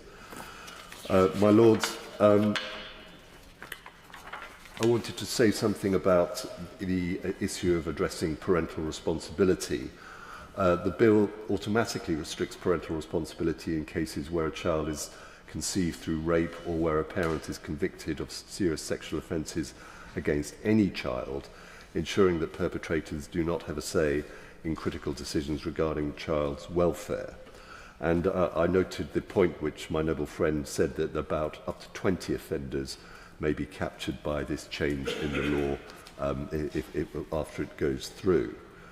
The noble Lord Meston gave a number of examples which I know from my own experience as a family magistrate, where parental responsibility has already not been given in the first place or withdrawn, usually from fathers. And so really this is taking the existing provisions a step further, which I welcome, and specifically in the cases of where the father has been convicted of these serious sexual offences. But nevertheless, I look forward to the noble Lord Meston pursuing the practical difficulties of doing this at the committee stage of the bill. My Lords, the bill also seeks to improve transparency and accountability. The bill introduces measures to modernise the criminal justice system, including flexibility for the Director of Public Prosecutions in appointing Crown Court prosecutors and updating sentencing powers in magistrates' courts. I only really wanted to make one point on this regarding the Silex members, which my noble friend referred to in her introductory remarks. I think we should be very clear about this, that Silex members are from more diverse backgrounds than lawyers who are either solicitors or barristers. And that is to be welcomed, and I'm sure there is an ambition to have more diverse people acting as prosecutors, and this is a route to achieve that. It's not just about the numbers, which of course is welcome in itself, but it's also a route to achieve greater diversity. And I noted my noble friend's assurance that there will be no dilution in standards. So I think it's a welcome move by the government. My Lords, in conclusion, I think this is a good bill, and I hope that it will increase trust and confidence in the criminal justice system as a whole, and I look forward to taking part more constructively when we move to committee stage. My Lords, as I speak towards the end of the debate, I do always find it slightly daunting to follow so many eminent and noble lords. And in my short time in this place, I've learned that your lordships do not like a needless repetition. So I will absolutely attempt to abide by that stricture. But my first observation I make while broadly welcoming this bill is that nobody really expects to be a victim of crime, and it's not something that ever really appears in our political debates. It's not something that politicians will really major on when they're making election campaign promises. It's not something that really appears on the media with a great degree of regularity. But then what happens when someone is a victim of crime, they find themselves very often being badly failed by the services that are supposed to be there to support them, and which they really assumed would be there. But until they actually come to need to use them, they really don't understand what's actually going on in the system. I did serve as a Minister in the Home Office and in the Ministry of Justice, and it's a huge privilege to hear from victims who are brave enough to come forward and speak about their experiences. And I know that I and many others will welcome the government's work on this and strengthening support and services for those victims. And you know, when they do come forward to speak about those things, it does exhibit a huge amount of bravery, and we can learn a lot from it, and that's how we go forward and tailor the services and get it right for them in the future. I think, obviously, again, as people have said, it's not a party political point. We did make some progress towards improving services for victims under the last government.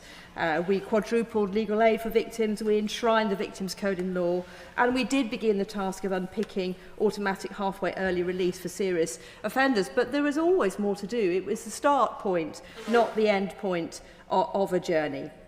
So with this bill, I have a couple of key concerns, and particularly around rape and serious sexual offences. So I will add my comments to what others have said about the window for victims to apply to the unduly lenient sentencing scheme, and I don't think 28 days is enough. I think the government, please, can they look again at the issue of the court transcripts? Because like so many others have said, I think that really does need to be something that is provided for those cases such as the grooming gangs, and that will give confidence to everybody in the system. And then the attendance at sentencing is so important. I think it's just fantastic that the government are doing this, taking forward some of the early steps that we did in the last government. And I have some knowledge of Zara Alina's case as well. Her family said that when their niece's killer did not appear in court, it was a slap in the face to them. They wanted the opportunity for the killer, McSweeney, to face his actions. They wanted to see that. They felt it was so important for them. They wanted to hear what impact his despicable actions had had on their family and how he destroyed them as a family. So I really hope that in the name of them and so many others, we, you know, as a parliament, we can get that done and we can help those people.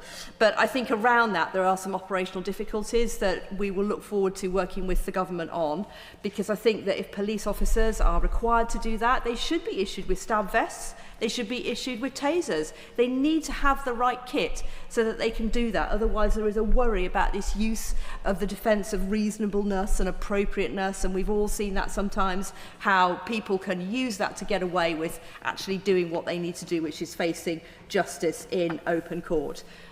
Before I conclude, if I may, just ask the Minister to reflect on some work that I think was really important that we did in the last government on rape prosecutions. It might be slightly out with the scope of this bill, but against the backdrop of the work that the government are doing on the VORG strategy and the court system as a whole, we introduced an operation called Operation Soteria. We worked with the Crown prosecution system, with police forces across the country, and also with the courts.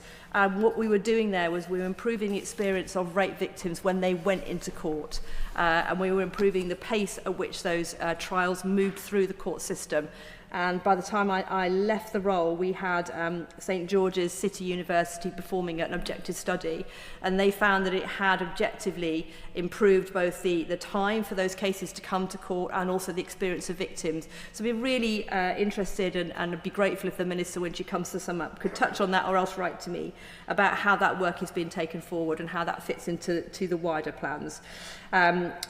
I think the government is completely right in its ambition to tackle the backlog of 74,000 cases standing at the Crown Court. But I think that the public outside of here would find it extraordinary that we are looking at getting rid of jury trials or even magistrates' trials when we know that there are courts sitting empty. She's shaking her head, so perhaps she can address that when she comes to respond. But as I've said, I look forward to seeing this bill go forward and working with the government and with others. And I think very much hope that hopefully victims outside of here will see that we are doing our job and standing up for them. Thank you very much indeed for giving way to me. I seek to say a few words in the gap, and I've notified the clerk for that purpose. I think I should begin by apologising to Noble Lord Marks of Headley-on-Thames, because I spoke in the gap very recently, just before he was about to speak, so I do ask for his tolerance. My Lords, I didn't put my name down for this debate because I thought other speakers would cover all the essential features of this debate, and of course my noble friend the Minister has done a marvellous job in her opening speech to cover all the major issues in this bill.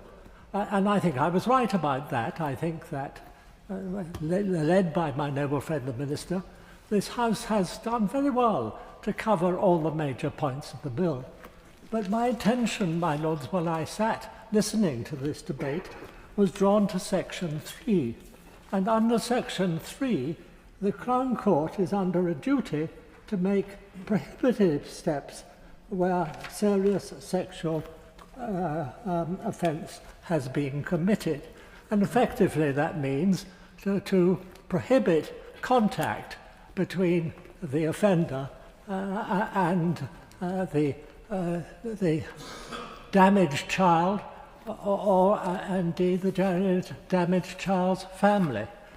And when one contemplates it, my Lords, that when, for example, a father commits a vile sexual offence on a son or a daughter, one can see exactly why this offence, the introduction of this offence in Section 3 is to be greatly welcomed. My concern, however, my Lords, is the stipulation that the offender has to have had a sentence of a life sentence or a term of imprisonment or detention of 4 years or more. My Lords, surely that this section should be drafted differently. It should be when a sexual offence has taken place and the offender has been committed for that. There is a kind of loosening up, my Lords, in subsection 5 that the prohibited steps order can still be made when the offender is acquitted of the offence on appeal or the sentence is reduced on appeal, so there is no longer a life sentence or a term of imprisonment of over 4 years. So there is a loosening up, but it seems to me that the straightforward principle is that when an offender has been convicted of a serious sexual fine, that should be sufficient to trigger the right of the Crown Court to introduce prohibited steps. I just end by saying that this is a very difficult area, and I'm heavily involved in the Children's Wellbeing and Schools Bill, and there is in that bill a provision preventing a parent, under certain circumstances, having contact with the child. In that case, that the party who has approached me has explained that the father is the offender, but he hasn't yet been convicted because the decision of the DPP has not yet been made to make that conviction. My Lords, that there's always a difficulty when a young child has been molested. There's always a difficulty of proof, and I do wonder whether this provision shouldn't be further extended when there hasn't been a conviction. rise to speak in the gap to acknowledge that this bill has many virtues, and I can't enumerate them better than the Minister did, and that my noble friend Lord Sandhurst did. And in this debate we've heard many valuable contributions, and I can't begin to encompass a response to them as elegantly as my noble friend Lord Keane of Ely will do. And I can't bring the frontline experience of dealing with violence against women and girls as effectively as my noble friend Baroness Maclean has done to this debate. But I can bring one thing, and it's an appreciation from my time in the Ministry of Justice that the single most important thing for victims is not the advocacy of the Victims Commissioner, welcome as that is. It's not the support of victim services, valuable as that is. It is effective, speedy justice with high-quality prosecutions of those who deserve to face the highest sanctions for their criminal acts. We know that the area where the justice system most poorly serves our citizens is when it comes to rape and serious sexual offences, as a number of local lords have pointed out.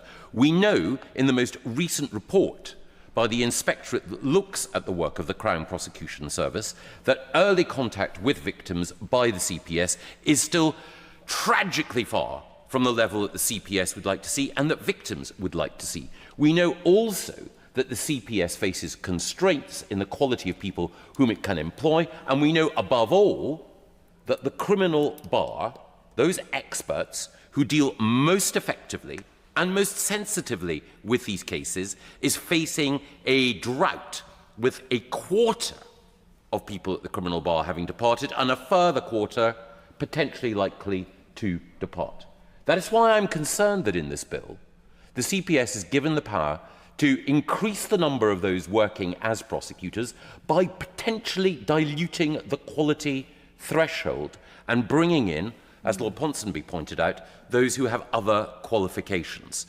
Now, that change may be justified on the basis of diversity. What I want to see are changes justified on the basis of efficiency.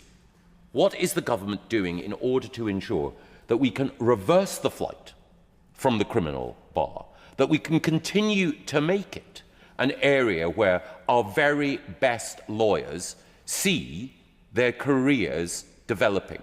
Because nothing is more important than ensuring, when we have vital questions of guilt or innocence, or when we have horrific crimes like those which my noble friend Baroness Maclean have mentioned, nothing is more important than ensuring that we have the best possible prosecutors as well as the accused having the best possible defence. And there is no question but that the criminal bar provides it.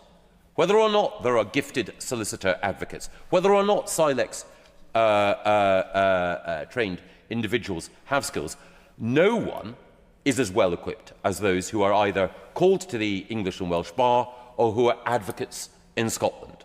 And unless and until we can have that guarantee, what I fear we have, once again, is another measure to dilute quality and to cut costs, with justice, unfortunately, being the victim. My Lords, I say at the outset that as far as the speakers in the gap are concerned, the noble Lord Hacking needs no fear to intervene in the gap as he has done on other occasions before my speaking, and he's always very welcome. And it's very good to hear the noble and learned Lord Gove intervening in this debate with his experience and speaking in the gap, and showing above all that this is very much a non-party political debate. We're all worried about the concerns that he expressed. My Lords, from these benches, as my noble friends Baroness Brinton and Baroness Hamwey in particular have said, we broadly welcome the bill. And just by way of introduction, I'd say this: for too long, victims in our criminal courts were largely ignored and unprotected by the system, frankly shamefully treated as bit part players in the business of criminal justice, as no more than witnesses. And when offenders were pleaded guilty, they were often not even informed about the date and place of trial. Certainly they were not given an opportunity to make any meaningful contribution to the procedure of the case. Recent years, however, have seen a great deal of welcome change. The introduction of victim impact statements and the attention that is now paid to them, the establishment of the Office of the Victims Commissioner, given statutory authority in 2004, and the formal introduction of the Victims Code and its statutory strengthening by the Victims and Prisoners Act in 2024 have all been important milestones along the way. And now we genuinely do have a system that seeks to put victims of crime at its heart. But in many ways, this important ambition is not achieved in practice. It is hoped that the measures in this bill will close some of the gaps, but certainly not all of them. And at this stage, I join with everyone else in paying a warm tribute to the noble Lady Baroness Newlove, with whom I worked in the past on a number of important measures to improve our system, and who has had such an important influence on the criminal justice system and on public awareness of the importance of victims within it, and the importance of victims and looking after them within society as a whole. And I very much welcome the appointment of Claire Waxman to the post. She has done a wonderful job as the Victims Commissioner for London, and I believe she'll do such a wonderful job now as Victims Commissioner. So this bill takes forward the government's intention to strengthen the position of victims, and it fits particularly with the government's ambition to halve violence against women and girls. Among the most important and welcome provisions of the bill are those as in clause 3 to 5, as the noble Lady Baroness Chakrabarti pointed out, and the schedules 1 and 2 that go with them, restricting parental responsibility for convicted sex offenders committing offences against children, and requiring the court to make a prohibited steps order. I agree with the noble Lord Meston on the good sense and the likely utility of these measures, and we welcome them, and the general valuable protection of vulnerable children who are at risk of violence or abuse from convicted offenders. I'm bound to add one note of caution, however. On these benches, we would prefer to see greater discretion in the courts about the making of prohibited steps orders. Sometimes we resort too quickly to mandatory requirements where those may not be necessary or appropriate in every case. Turning to non-disclosure agreements and the measures in clause 6 for avoiding unacceptable provisions in such agreements, it is clear that NDAs have often been misused, often but not always in the context of employment, and used to prevent victims and direct witnesses from reporting behaviour that is patently criminal. That kind of behaviour that should be reported, but where NDAs can be used to silence victims, are abuse, including sexual abuse, bullying, or racial, religious, or sex discrimination. Some protection of victims has been offered by the Victims and Prisoners Act of 2024, but Clause 6 of the bill will strengthen the protection that victims and direct witnesses get, and is welcome. It's a major step forward that the Victims Contact Scheme is to be strengthened. This will make it easier for victims to be kept informed about the release of perpetrators, and in particular will introduce a dedicated helpline for victims. Victims of stalkers, for example, have been shamefully ignored too often in the past. They've had good reason to complain about the lack of information they've been entitled to receive. And I note the important contribution that my noble friend Baroness Brinton has made in this area in the past. It's right that the definition of victims should be widened, as it will be by Schedule 2, to include bereaved family members and children who have witnessed domestic abuse.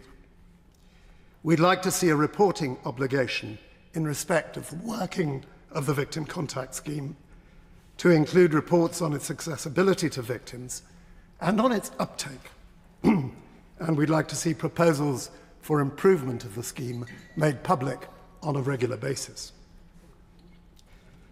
My Lord, strengthening the powers of the Victims Commissioner to give the Commissioner the power to act in the general public interest where particular cases or circumstances or the plight of particular victims raise questions of general importance will broaden the Commissioner's office to enable them to work more effectively in the public interest. My Lords, I've not so far mentioned as particularly important the powers in clauses 1 and 2 of the bill to compel attendance of defendants at their sentencing hearings.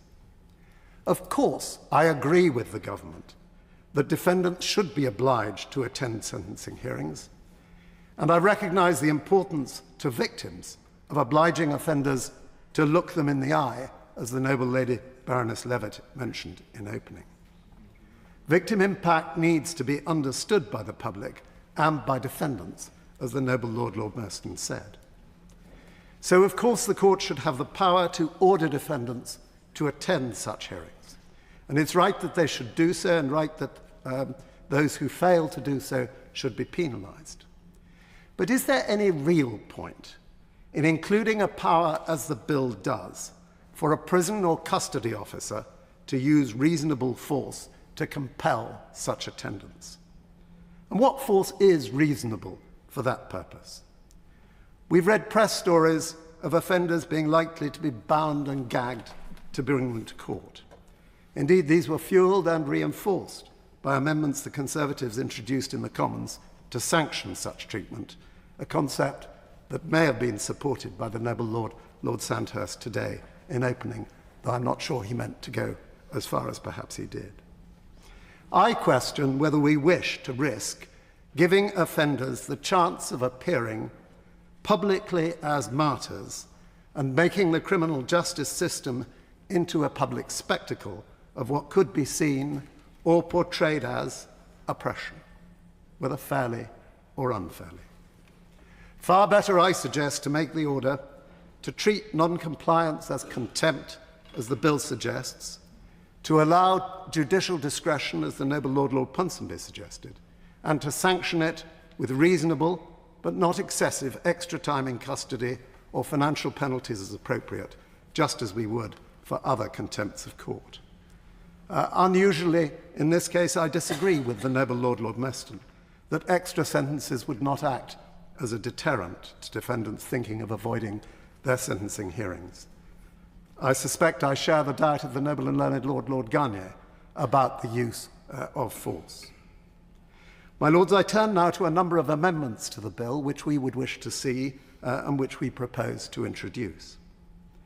First, we need to see that we can be sure that victim support services will be improved by these measures and adequately funded.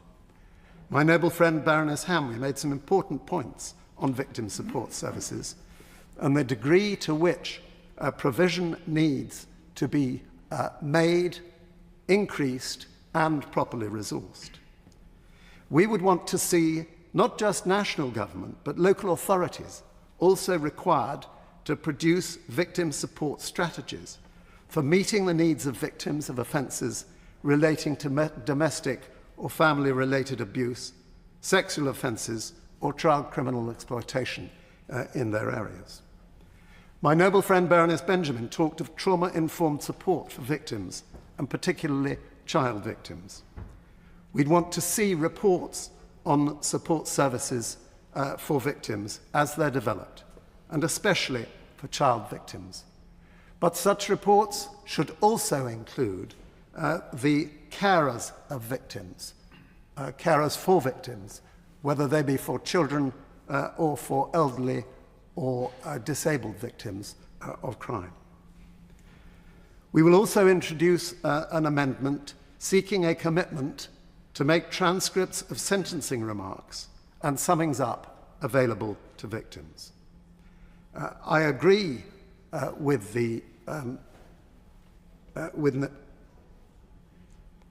those who suggested that a solution based on new technology and AI may make it easier. But the availability of transcripts is very important, and it should not be put off by a supposed lack of resources. I welcome the agreement by the Noble Lord Ponsonby, both as to the importance of transcripts, but also as to the lack of validity of the excuse that the cost is a justifiable reason for failing to address this issue. My Lords, no one who heard the sentencing today of Paul Doyle to more than 21 years imprisonment by Judge Menery for the dreadful road rage attack on the Liverpool Football Club's Victory Parade could fail to realise the need for public awareness of sentencing and its justification. While importance to the public is vitally important, victim understanding is just as important, even more so. And so the provision of transcripts and of sentencing hearings is a crucial service. My Lords, I look forward to considering the important amendments to be moved by the Noble and Learned Lord Garnier on improving our provisions for compensation in a corporate context. Lord Ponsonby put that in the frame of restorative justice, which I agree with him is an interesting and sensible way of introducing this topic and of taking the approach Lord Garnier suggests. We also support the amendment proposed in the House of Commons by Joshua Reynolds MP to amend the Victims' Code to ensure that it will apply to assist relatives of victims of murder or manslaughter committed abroad. On the unduly lenient sentence scheme, my noble friend Baroness Brinton outlined the degree to which we do not believe that the short extra time to be given to the Attorney General to introduce an application goes far enough. There is, I suggest, no reason in principle why the unduly lenient sentence scheme should not ensure that questioning the leniency of sentences is as available as appeals against excessive sentences are available to offenders. Before closing, I say this. For all the merits of this bill, as my noble friend Baroness Brinton and others have highlighted, the bill exposes a glaring failure in the government's approach to the criminal justice system. And that is the failure to take sufficient measures to address the delays in the criminal justice system which have led to the current appalling court backlogs. We heard as the very last speaker in the gap in this debate, the Noble and Learned Lord Gove, saying that the most important thing for victims was speedy and effective justice, and he emphasised the importance of the qualified criminal bar in providing that. The delay in court hearings has been the starkest denial of victims' rights to justice that we can imagine, as the depressing prevalence of abandoned cases in the face of delay attests. And that's particularly so in the case of sexual offences. For every victim that abandons a case because it is not brought to trial in a reasonable time, that is a denial of justice.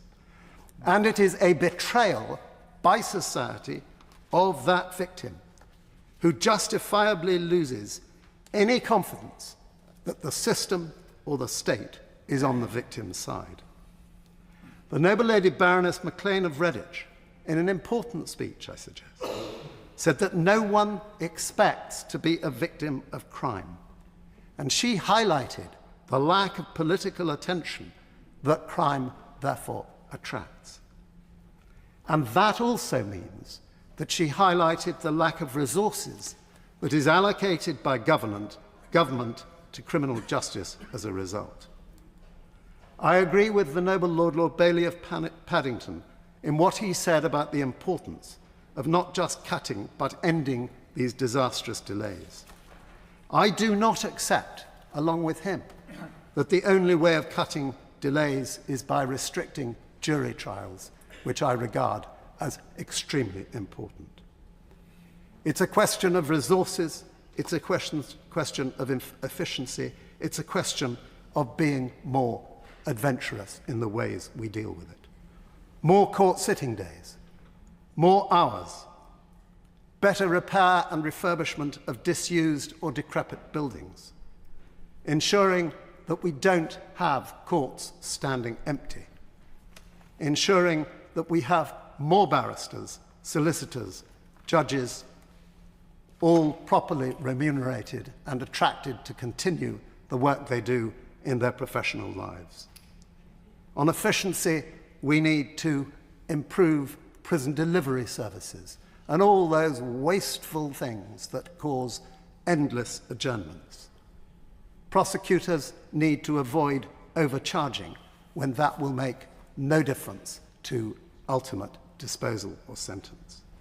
We need to make more use of new technology for listing, for pre-trial hearings, for evidence preparation and presentation, making cases more economic.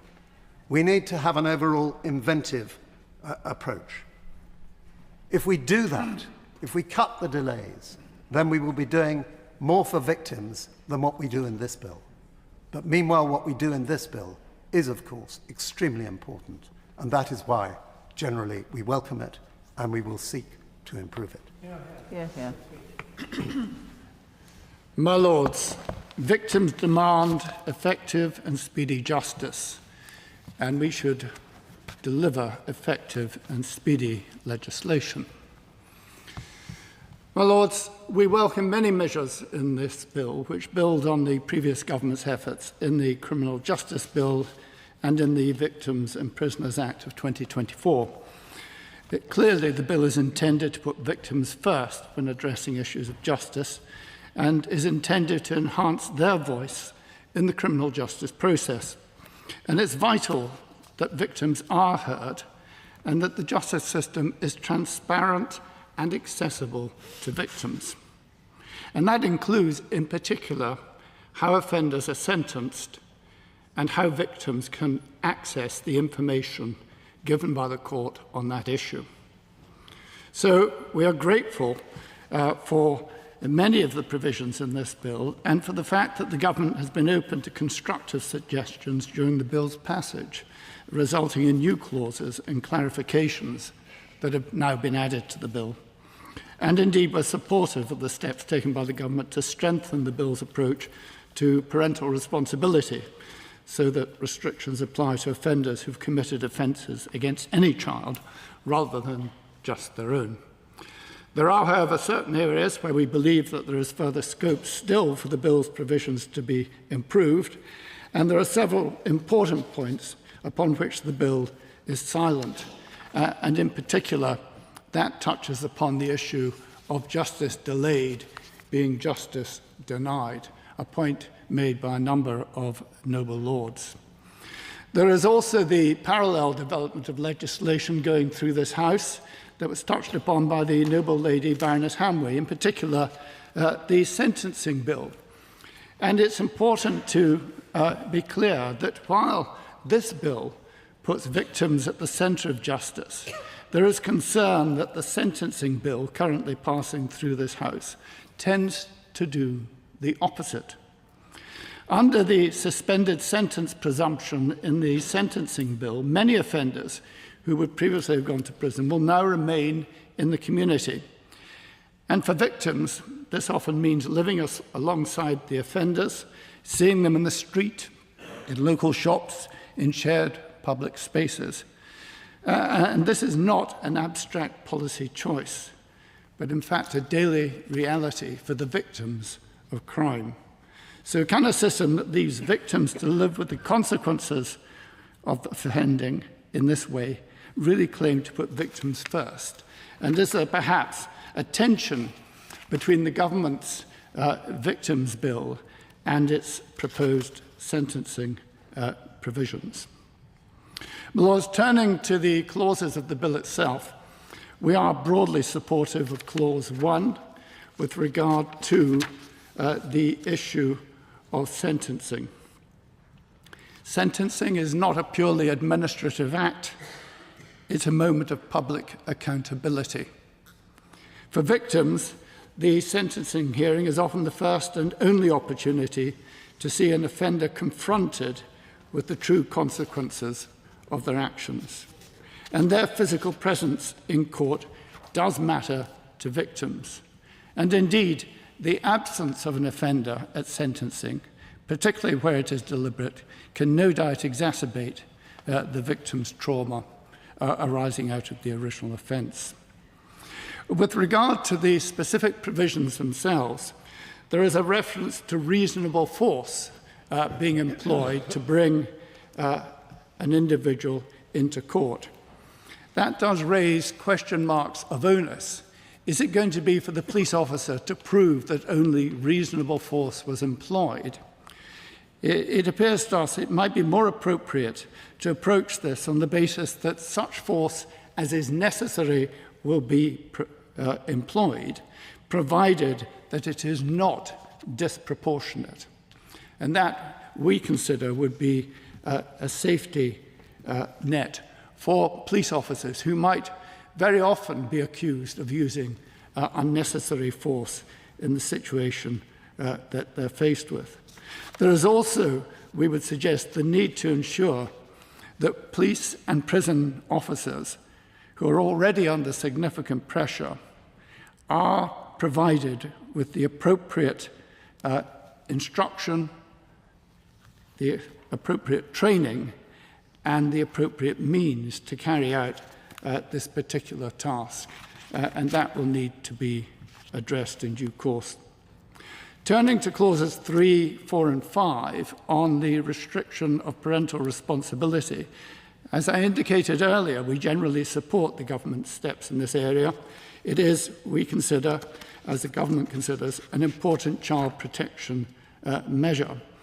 But there is a question mark as to the 4-year threshold provision touched upon by the noble Lord Meston, because are we to otherwise throw the onus back on the family court to address this issue? And equally, with regard to interim measures, is that to be left to the family court to determine and deal with? These are issues which we hope will be addressed going forward in discussion with the Minister, and I look forward to that opportunity. Turning to clauses 6 and 7 on victims' rights, again, we're broadly supportive of these measures. And indeed, it does appear to us that it's essential, really, that we extend these measures in order that victims can be confident that their interests, their concerns are being properly dealt with. Some criticism was made of the length of Schedule 2 to the bill. I think it's only fair to observe that Schedule 2 is of such length because of the attendant number of existing statutory measures that actually require to be amended, which maybe doesn't reflect very well on our existing statutory provision, but that is the necessary consequence of having so many diverse provisions that touch upon this very issue. There are one or two issues that we would want to raise with the Minister in due course. For example, Schedule 2 requires certain parties to take such steps as they consider appropriate, and that seems to be rather open-ended, and we do hope that in the course of time the Minister will have an opportunity to address that sort of issue in Schedule 2 in order that we can be reassured as to the effectiveness of these measures going forward. With regard to clauses 8, 9 and 10, with respect to the position of the Victims Commissioner, we are, of course, broadly supportive of all these measures. And we would also acknowledge the very considerable contribution that was made in this regard by the late noble Lady Baroness Newlove. And we look forward to her replacement with the experience she's had as Victims Commissioner for London. Turning to clauses 11 and 12, first of all, clause 11 dealing with the extension of the right to prosecute to those other than qualified as solicitors or barristers. I acknowledge the point made by Lord Ponsonby of Shilbride that by extending this to those with the SILEX qualifications, you will increase diversity, and that in itself is to be welcomed. I also acknowledge that the point made by the noble Lord Gove is correct, namely that the provision will dilute qualification. That is undoubtedly correct. The question is, will it dilute the quality of prosecution? And that is something that is going to have to be monitored with very conspicuous care going forward. And I look forward to the Minister explaining to us how they will seek to monitor that. It is, of course, important that we should have Crown prosecutors available, but it is equally important that they should be of a quality and of a standard to ensure fair and effective prosecution. And that is a matter for the interest of victims and for society as a whole. I turn briefly to Clause 12, which deals with the introduction of regulations to set rates of remuneration in the case of private prosecutions. And let it be noted, my lords, that private prosecutions are a very significant and important aspect of overall prosecutions within our courts. Such matters as shoplifting, for example, which are a scourge upon society, a scourge upon the high street, are generally taken up as prosecutions privately by major institutions. And indeed, in the case of fraud, again, private prosecutions play a very important part, not just in respect of minor fraud, but very often in the case of major fraud, which are extremely expensive to prosecute. And the noble lady, the Minister, said that what would be introduced would be fairer, would be safeguards, and so on. I wonder if she's being a little economical when she describes the matter in that way. I take as my guide the explanatory notes that have been prepared by the Ministry of Justice in order to assist the reader, in this case myself. If we look at the explanatory notes, we're reminded that in the case of a private prosecution, it is provided by the Prosecution of Offences Act 1985 that there will be reasonably sufficient compensation to the prosecutor as required. And the legal aid agency monitors this matter, and they employ the Senior Court's Cost Office guidelines for solicitors in respect of such costs. And those particular costs have been the subject of review by the Master of the Rolls, pursuant to a recommendation from the Civil Justice Council, so that in 2021, those rates were increased for the first time in 11 years. There is now a provision for them to be reviewed annually in line with the Service Producer Price Index. And my Lord, the consequence of this is that those reasonable rates of remuneration are now about 5 times higher than the criminal legal aid rates. And that's got nothing to do with the reasonableness of remuneration for those undertaking private prosecution. It has everything to do with the poverty of the criminal legal aid rates that are in place at the present time. And you do not encourage the very formidable burden of private prosecution by trying to bring down a reasonable level of remuneration to what is, frankly, a poverty level of remuneration that's had and continues to have a very significant impact on the prosecution of criminal offences in our courts. It's not just physical buildings. You have to invest in people as well as property. And we have failed singularly to invest in people. And that has to be improved. So I would rather see a victim's provision that said we're going to pay a reasonable rate to those undertaking criminal prosecution so that we can get adequate prosecutors, so that we can get adequate defense counsel, than say, in order to try and remove this embarrassing disparity, we will try and impoverish those who take up the burden of private prosecution.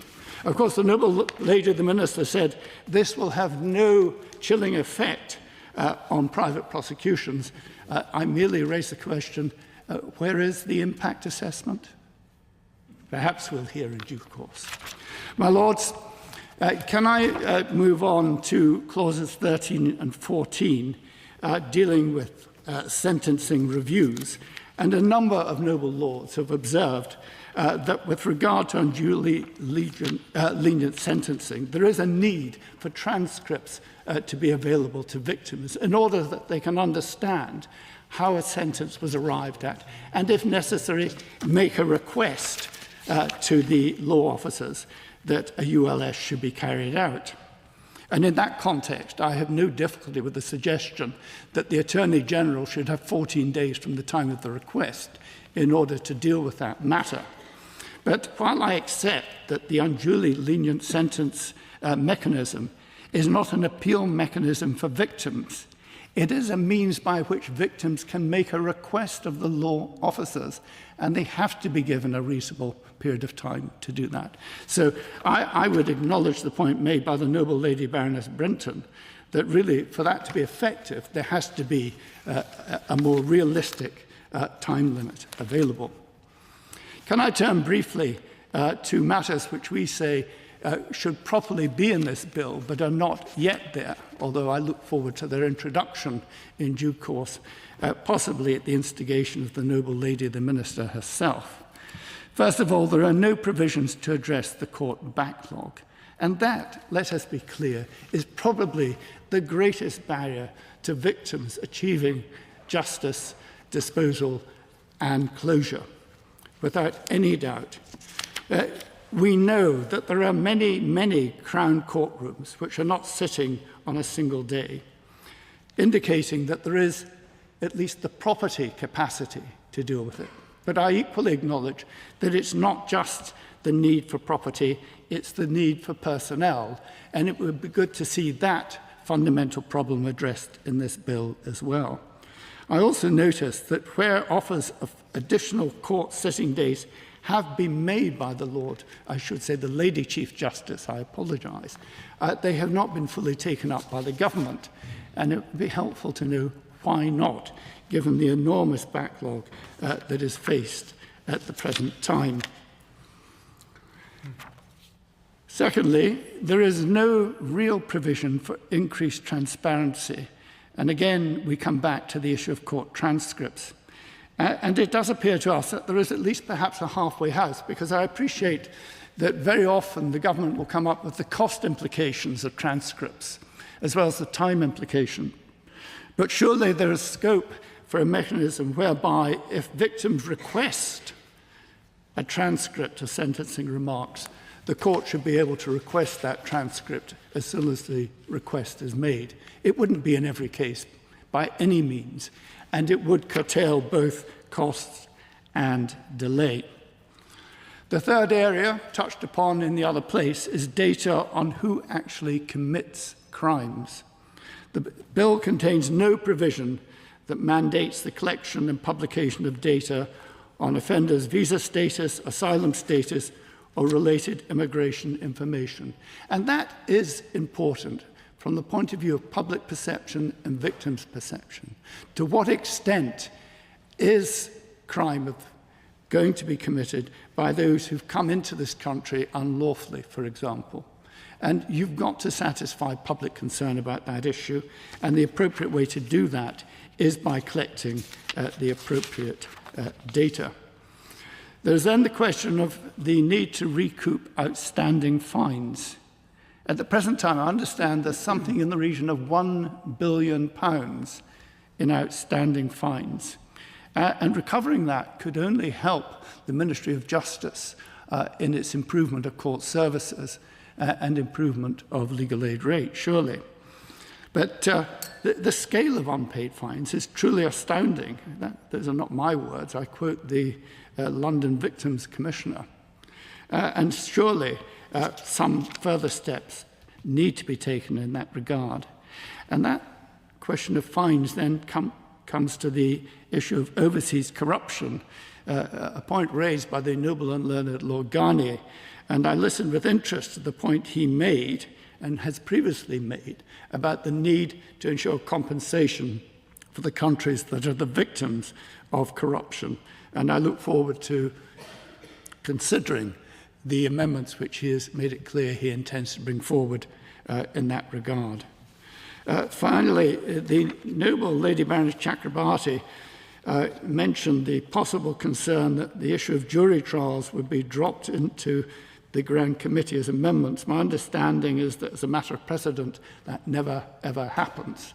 And what happens is that if someone wishes to see an amendment, they indicate that they will bring it back at report. But in any event, I don't anticipate that the premature and perhaps ill-thought-out proposals that have emanated from the Ministry of Justice on the limitations to jury trial will come before the House anytime soon. But if they do, I've no doubt they will meet with the most robust of responses. Before closing, I thank the noble lady, the Minister, for the clarity with which she presented the bill. I look forward to further engagement with her on its terms. Very good. Well, my Lords, I thank your Lordships for the helpful and constructive approach taken to this bill, and I really mean it when I say that. Many of those who've spoken this evening have enormous expertise in this area, and the contributions are really welcome. Many of the points made have given us food for thought, and we will reflect upon them. I hope to answer most of the matters raised, but if I don't, then I will write to the noble lord in question. But I hope that I shall be forgiven if I single out one of your lordships for the matters he raised. That's the noble Lord Bailey, who spoke very movingly in reminding us about the disproportionate effect on poorer communities of criminal offences. It's good to be reminded of that. And also the important reminder of how important it is that there is clarity for citizens. I'm often acutely aware that sometimes when I'm trying to explain one of the provisions in a piece of legislation, even to those in this House with the enormous expertise that they have, I'm not explaining it very well, and it's a very well-made point and one that I shall take away. May I deal first of all with the non-attendance at sentencing hearings spoken to by many of your lordships, including the noble Lord Sandhurst, the noble Lord Meston, noble Lady Baroness Hamway. My noble friend, Baroness Griffin of Princethorpe, who I thank for her kind words, asked whether the power to add additional custodial sentences would have an impact on the issues of prison capacity. We envisage that any impact would not be immediate because any additional time in custody would be served at the end of the offender's existing sentence. And we estimate that the measure would result in 5 additional prison places at a steady state around 12 years after implementation. Also, my noble friend Lord Ponsonby spoke about balance and proportionality in terms of requiring defendants to attend their sentencing hearing. We agree with that because although we're doing our best to compel defendants to attend, if they do attend, we cannot compel them either to behave properly or indeed to experience or express contrition for what they've done. And for some victims, a defendant who turns up and laughs or is disrespectful or shouts discourteous things can actually add to a victim's problem. So we need to make sure that we strike the balance between forcing them to attend and ensuring that there's no bad behaviour that will simply make things worse for victims. The noble Lady Maclean, the noble and learned Lord Keane, amongst others, raised the question of risk to those who are dealing with the question of reasonable force. Can I make it clear it's not police officers? It will be prison staff and PEC staff, the prison escort and custody staff. They already have training and experience in dealing with the question of reasonable force when it comes to getting offenders to court. It will be their assessment that counts. It won't be the judge who decides what kind of force will be used or whether it will be used. It will be down to the assessment of the staff as to what the risk is. And we have made it absolutely clear that we do not expect any additional risk to staff. That is not the purpose of the exercise. This is why it has to be proportionate. We're certainly not binding and gagging defendants to bring them to court. We're not doing that. It wouldn't be appropriate, and we're not turning this into some kind of sideshow, as the expression's underused. Turning to the automatic restriction of the exercise of parental responsibility mentioned by numerous of your lordships, may I make the point in response to my noble friend Lord Hacking, parental responsibility is not the same thing as parental involvement. The removal of parental responsibility does not mean that those parents will never see those children again. That will be a matter for the family courts to decide. What it does mean is that, for example, a defendant who's serving a very long sentence of imprisonment can't simply interfere with questions like which school the child is going to, and so on and so forth. I thank Noble Lords for the broad welcome given to these provisions, and if I may, a number of points were made, including the one made by the Noble Lord Lord Meston about the explanatory notes. Sorry about that, we'll check we've got them right, and we'll make sure that by report stage they are right. As far as the question of 4 years is concerned, a number of Noble Lords made the observation about a line having to be drawn somewhere. These are new and radical provisions, and we want to balance the seriousness of an automatic restriction with the seriousness of the crime and the impact it will have on the child. We made the assessment that this was not a decision to be taken lightly, it should only be done in tightly restricted circumstances. And 4 years seemed to us to strike the correct balance between the seriousness of the offence. The other issue is that we want to make sure that the system is not overwhelmed by the number of cases, but these are certainly matters upon which we can reflect. The question of interim orders raised by, again, a number of your lordships, that would pose difficulties. My immediate response to that is that it would pose difficulties for the Crown Court. First of all, what is the evidence upon which they would act? And secondly, it would drag the Crown Court into decisions that are properly those of the Family Court. But certainly we can reflect on this matter and we'll be happy to discuss them with as many of your lordships as would wish to do so. Non-disclosure agreements, I'm grateful to those who broadly welcomed these. I was asked to give an answer as to where these differ from those brought in under Section 17 of the Victims and Prisoners Act, which came into force on the 1st of October. These new measures do go further. Basically, it means that those subject to a non-disclosure agreement can speak to anyone, not simply to categories of individuals, but the most important thing is that it aligns with and it complements with the legislation in the Employment Rights Bill. That's the purpose of it. My Lord, strengthening the powers of the Victims Commissioner, my noble and learned friend Lady Chakrabarti asked whether the Victims Commissioner would be able to intervene in individual cases. That's not anticipated at present because, in fact, that really is the function of the prosecution service. If there are points of law to be made on behalf of victims, then that is really part of the function of the Crown Prosecution Service. But we can again reflect on this, and if she would like to meet me to discuss this, I'd be very grateful. She'd be very welcome to do so. Noble Lady Baroness Maclean spoke about never expecting to be a victim. And indeed, as the Noble Lady was saying that, I reflected on the fact that that was, of course, the experience of the late Baroness Newlove. She never expected to be a victim, and events of one evening meant that she was propelled into a situation that she had never envisaged at all. However, that's saying that victims don't get a lot of attention.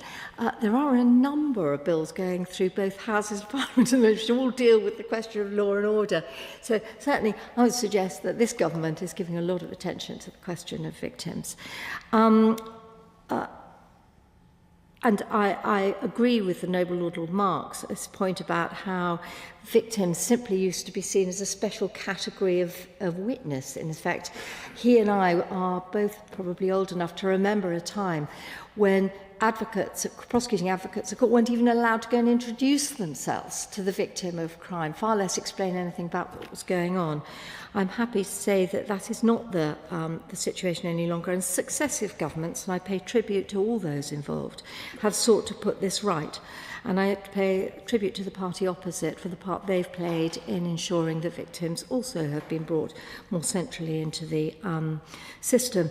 As far as Operation Stereo is concerned, the Noble Lady Baroness Maclean mentioned that many of the provisions of that are being taken further, and we have announced recently that we are going to firm up the rules of evidence about what victims can be asked about their previous sexual experience, and so on and so forth. Victim Contact Scheme, Schedule 2. The Noble and Learned Lord Garnier complained how long Schedule 2 was, and I was going to say, well, the reason is it's tidying up a load of other provisions, and then the Noble and Learned Lord Keane made that point for me. The Noble Lady Baroness Hanway raised the question of support for victims, and this has now been echoed by a number of your lordships, including in her customary passionate fashion, the Noble Lady Baroness Benjamin. We will reflect on this, and I issue an invitation to any members of your lordship's house who would like to discuss any proposed amendments with me. I would be very happy to do so and see where we can work together in order to ensure that there is appropriate provision for victims to be made. The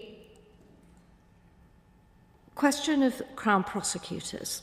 My noble friend Lord Ponsonby, I'm very grateful to him for raising the point that the Silex members tend to be more diverse than barristers and solicitors. I deliberately did not make that point because that is not, in fact, the primary objective of this at all. It's a happy side effect of it. I want to make the point absolutely clear. This will not reduce standards. I would invite noble lords to reflect on comments that suggest that somehow Silex lawyers are less good than barristers or solicitors. They simply qualify via a different route. And I would remind, and I see the Noble and Learned Lord Keane shaking his head, remind him that people used to say that solicitors were inferior to barristers, and I don't think anybody's going to say that anymore. As far as you didn't say that. No, the Noble Lord Gode did not say it now, but in the past that used to be said. We've moved on, and there is absolutely no doubt that when it comes to the exercise of the prosecutorial or the defence function in court, that someone who has served at the criminal bar will provide a higher level of service in the most sensitive and the most important cases. And a misplaced respect for the role that solicitor advocates can and have played should not take away from the fact that the criminal bar is under siege, it is losing members, it needs support, and it is absolutely vital that we recognise that without a healthy criminal bar, not just prosecution and defence, but also the future of the judiciary is threatened.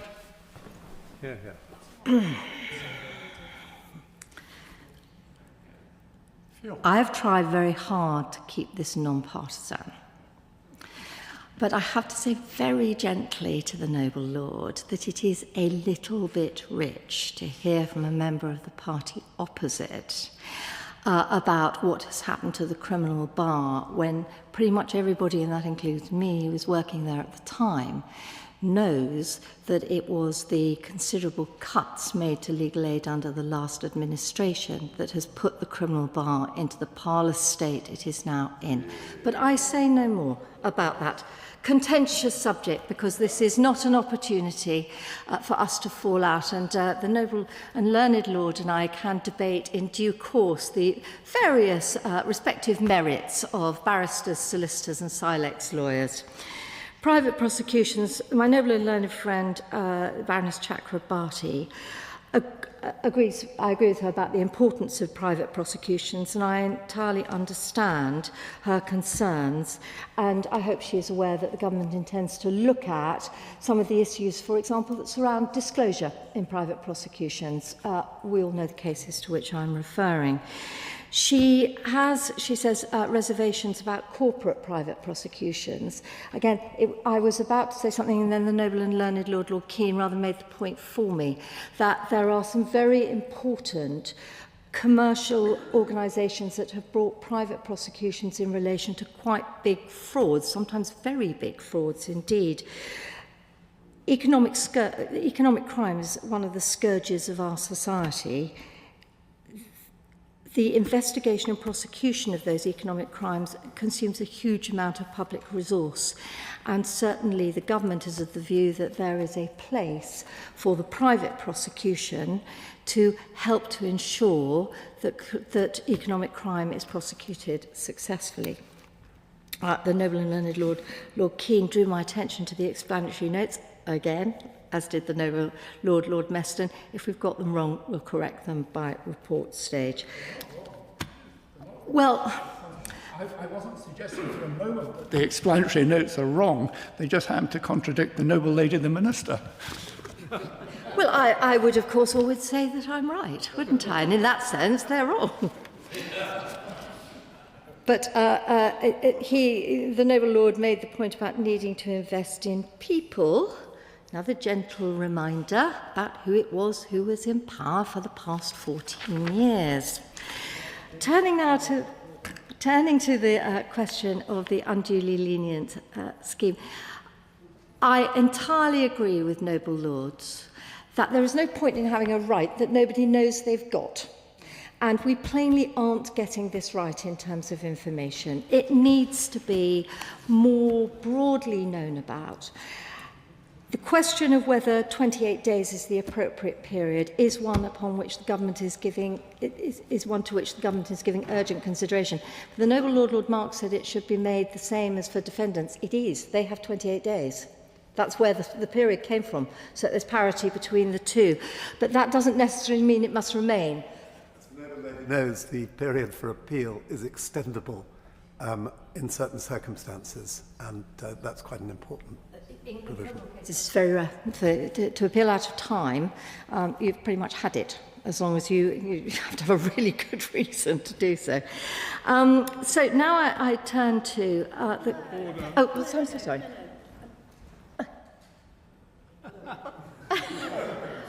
It will be my pleasure to hear from both of my noble friend is very gracious, but I fear a new trend which is not the practice of your lordship's house, which is to have extended back and forth at second reading, which I know may be the practice of another place not far from here. And with all due respect to noble lords and to my noble friend with her good humour and fortitude, I'm not sure that that is something that we should innovate this evening. Yeah.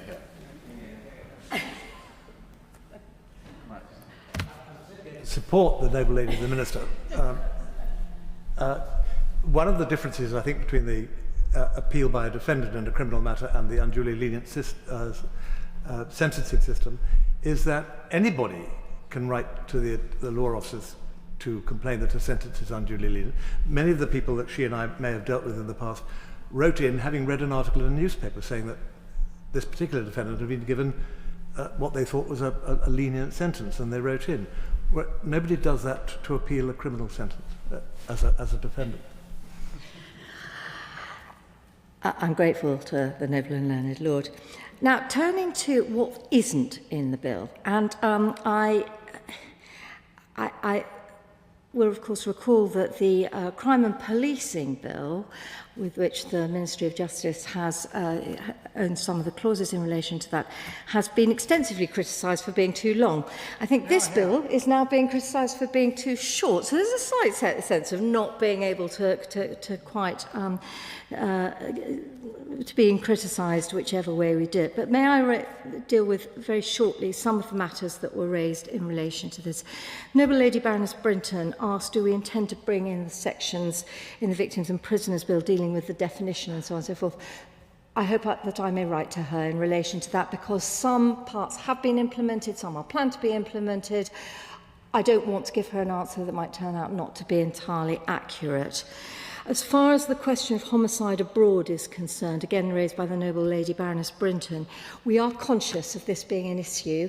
As I'm sure the noble lady knows, we're working on a code to give assistance to families abroad. But the question of whether the Victims Code is going to apply or not is a difficult one, because many of the provisions in the Victims Code only deal with cases that can be prosecuted in this country and therefore wouldn't apply.